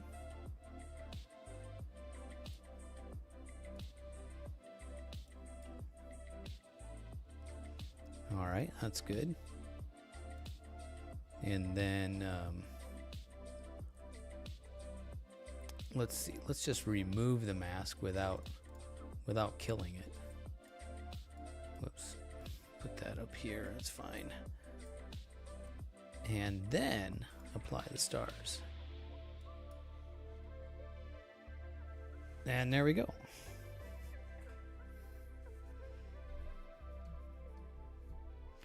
I think that's pretty cool. What do you guys think? Let's take a look compared to my previous process on that. So there's the previous one. See how ugly this is down here? It's like noisy and it's just way too heavy on the color. So much more diluted there. Yeah, I like that a lot better. I don't really mind, you know, it's this like kind of aberration, this big halo around here, as long as it's not, you know, oversaturated. And these stars look pretty nice over here. And that blemish that I was trying to remove is actually not really a blemish, it looks like, because there's a really bright star there. So it's really, it may just be more reflection nebula. So I'm glad I didn't remove that. Great success. Great success. Yes, great success. Very nice. Yeah, it's kind of, it's a definitely different take on the Orion Nebula. It's kind of fun to play with these colors, especially when you know, shoot it narrowband like this, right? So it looks like the kind of doesn't, you know, here this is HOO color palette, and here there's a nice contrast between this oxygen background and the you know, HA signal in the front here. That's kind of less contrast there. Yeah.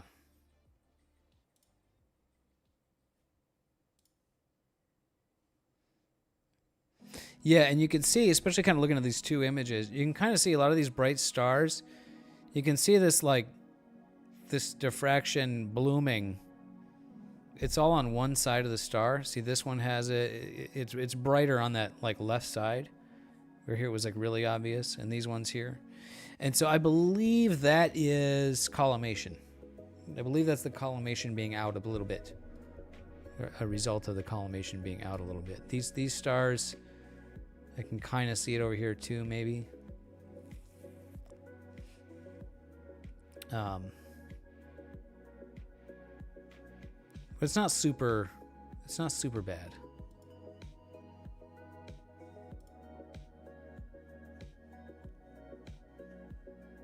It looks like that's in the star image too. Yeah.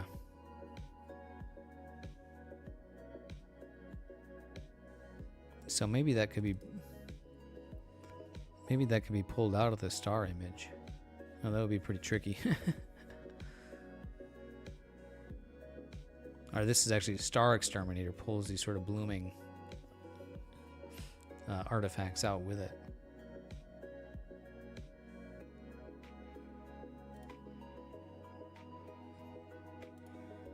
So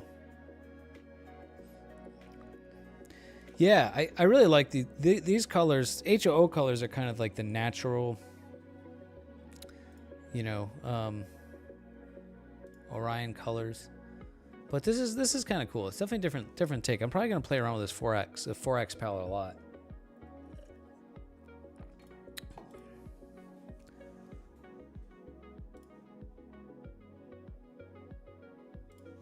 So, pretty cool stuff.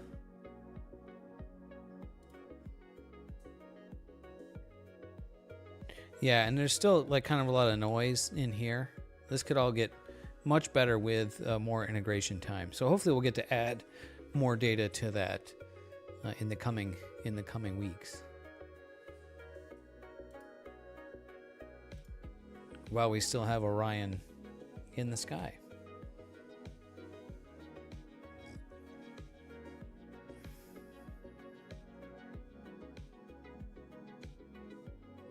Yeah, pretty nice. All right, I definitely should save it out.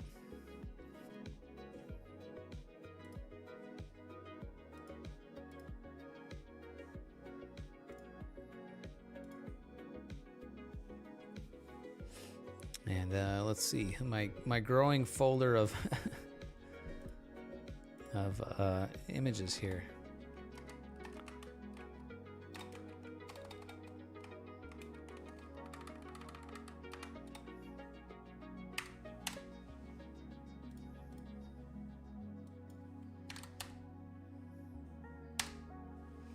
Cool. Yeah, I think that's pretty great. And yeah.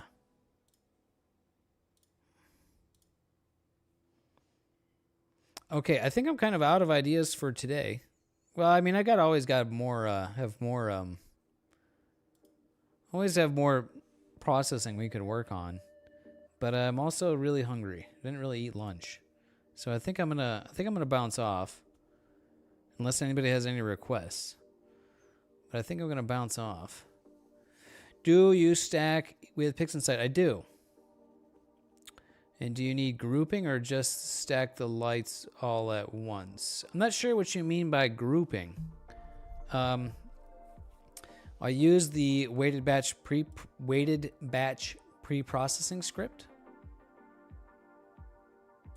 in PixInsight, and it, you select your darks. I don't know if you've used this or not.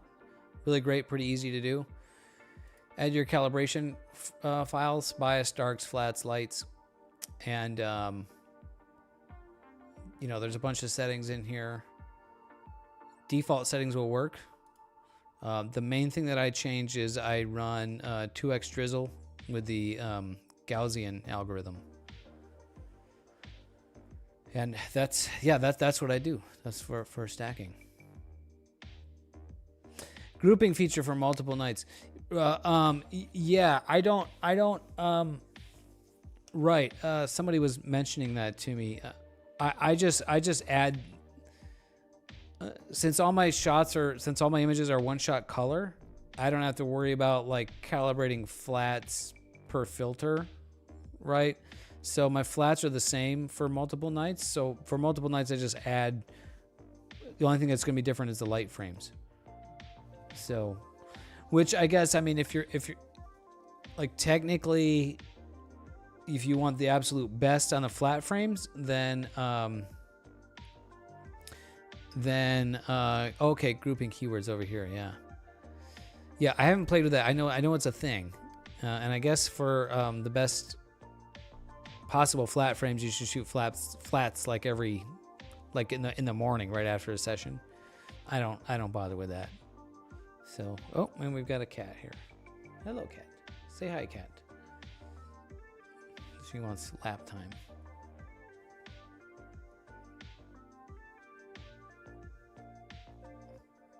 That's a good cat. That's a good cat. Yeah, no, I don't do that.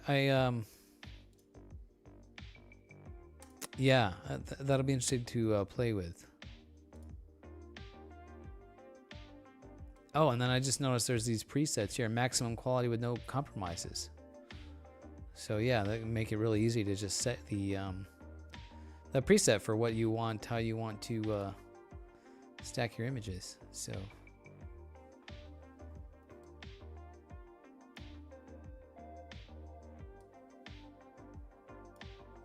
fun stuff.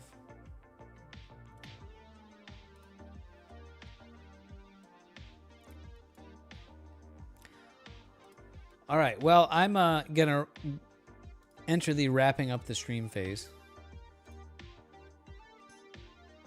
I need to get some a late lunch, early dinner. And I think the cat wants some supper too. You want some supper? And while I'm still here, I'll remind you guys, check out the Discord. If you're not a member of Discord on YouTube, the link is up at the top. In Twitch, I will type it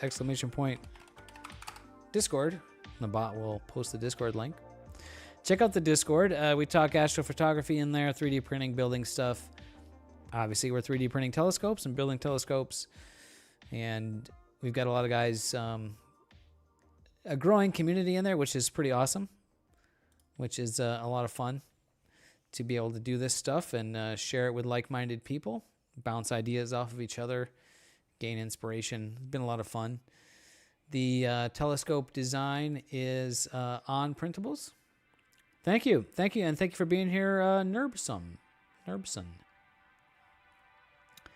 The telescope design is up, and been getting a good reception for that. Really happy to share that with you guys, and hopefully hope to see some others build a telescope like this and see, what they can be think it's still pretty early stages.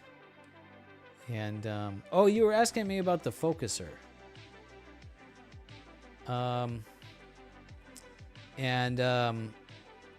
Yeah, it's a little. I can discuss a little bit about the focuser. It is working fine. The couple of problems. One is it's really tricky to get the sizing right. You're going to have to do a lot of trial and error if you want to print this focuser. And my suggestion is to take the model and slice it. You can do it in the slicer, just print a section of it, so you don't have to wait for it to print the whole thing to trial and error on the size. So there's two different sizes on here. One is the ID. You want this to be like a slight press fit for a 2-inch device, like a coma corrector, like a, you know, the standard 2-inch telescope accessory size. You want that to be, like I say, a slight press fit, so whatever you're sliding in there goes in there with enough friction so that it'll mostly stay in place, so this locking ring isn't doing a lot of heavy lifting, right? Just a plastic locking ring and plastic threads, there's not a whole lot, you know, you can't really get too much. So I found that with this to be a slight press fit, then the locking ring locks the camera very securely. So that's one thing that's tricky. The other thing is just the fit of these coils, of this helicoil ring pattern. Very tricky to get it to be snug enough without being snug enough so that the draw tube doesn't wiggle, but also being not super tight and binding. And you also end up with imperfections on the surface from either just, you know, blobs or just extrusion inconsistencies, or a little bit of overhanging issue, or the what am I trying to say? The Z seam, right? The Z seam, you can have little lumps on the surface. So I did a combination of sanding, like iterating on the part, the print size, and sanding to get these to fit. And sanding these grooves is really tricky. The best thing I ended up working was a round needle file. It's about the perfect diameter. Round needle file. You actually can put it in a drill, so then you have a needle file that's spinning and then going around there. So, and then I did end up adding grease to the outside also to help make it work better. The other problem, and this may be kind of the main limiting problem that makes this focuser design not really work, is some eccentricity to the printed part. Right? Anytime you try to manufacture a round thing on a square machine, on a Cartesian coordinate machine, like the 3D printers we use, it's not going to be perfectly round. I did try grease. Grease definitely helps. I didn't want to use grease. I'm really reluctant to use too much grease because, well, grease is greasy. It's messy. If you get grease on your camera, your optics, you could have a bad time. Also, grease attracts dust and dirt. Dirt and dust will stick to the grease and, you know, will then end up making it gritty, even worse. So, now, it is easy to wipe it off and clean it up because it's exposed, so you can just wipe it and apply fresh grease. Not that big of a deal. But, so grease definitely does help. But I think the main issue is that eccentricity, right? Because this thing is out of round, it's not going to be perfectly round. As the focuser travels in and out when it's focusing, then the position of the image sensor, the camera, changes a little bit, which means the collimation kind of drifts in and out as you focus. So that's, I don't know if it changes so much that it's going to throw the collimation off to a point to where the image is not really usable. What I've been doing is focusing the camera so I get the draw tube in the position it's going to be in, and then I collimate it. And so throughout the night, if it changes focus, really this position shouldn't change significantly. Shouldn't change too much. So, yeah, I don't know. Maybe it's not really that big of a deal. Maybe it's totally a deal breaker. Well, I mean, look at, the images speak for themselves, right? This would probably be sharper if the collimation was better, but also I'm having trailing issues. So my image is smeared a little bit because my mount can't track accurately enough. So that's really my limiting factor right now, is the mount, is not the collimation.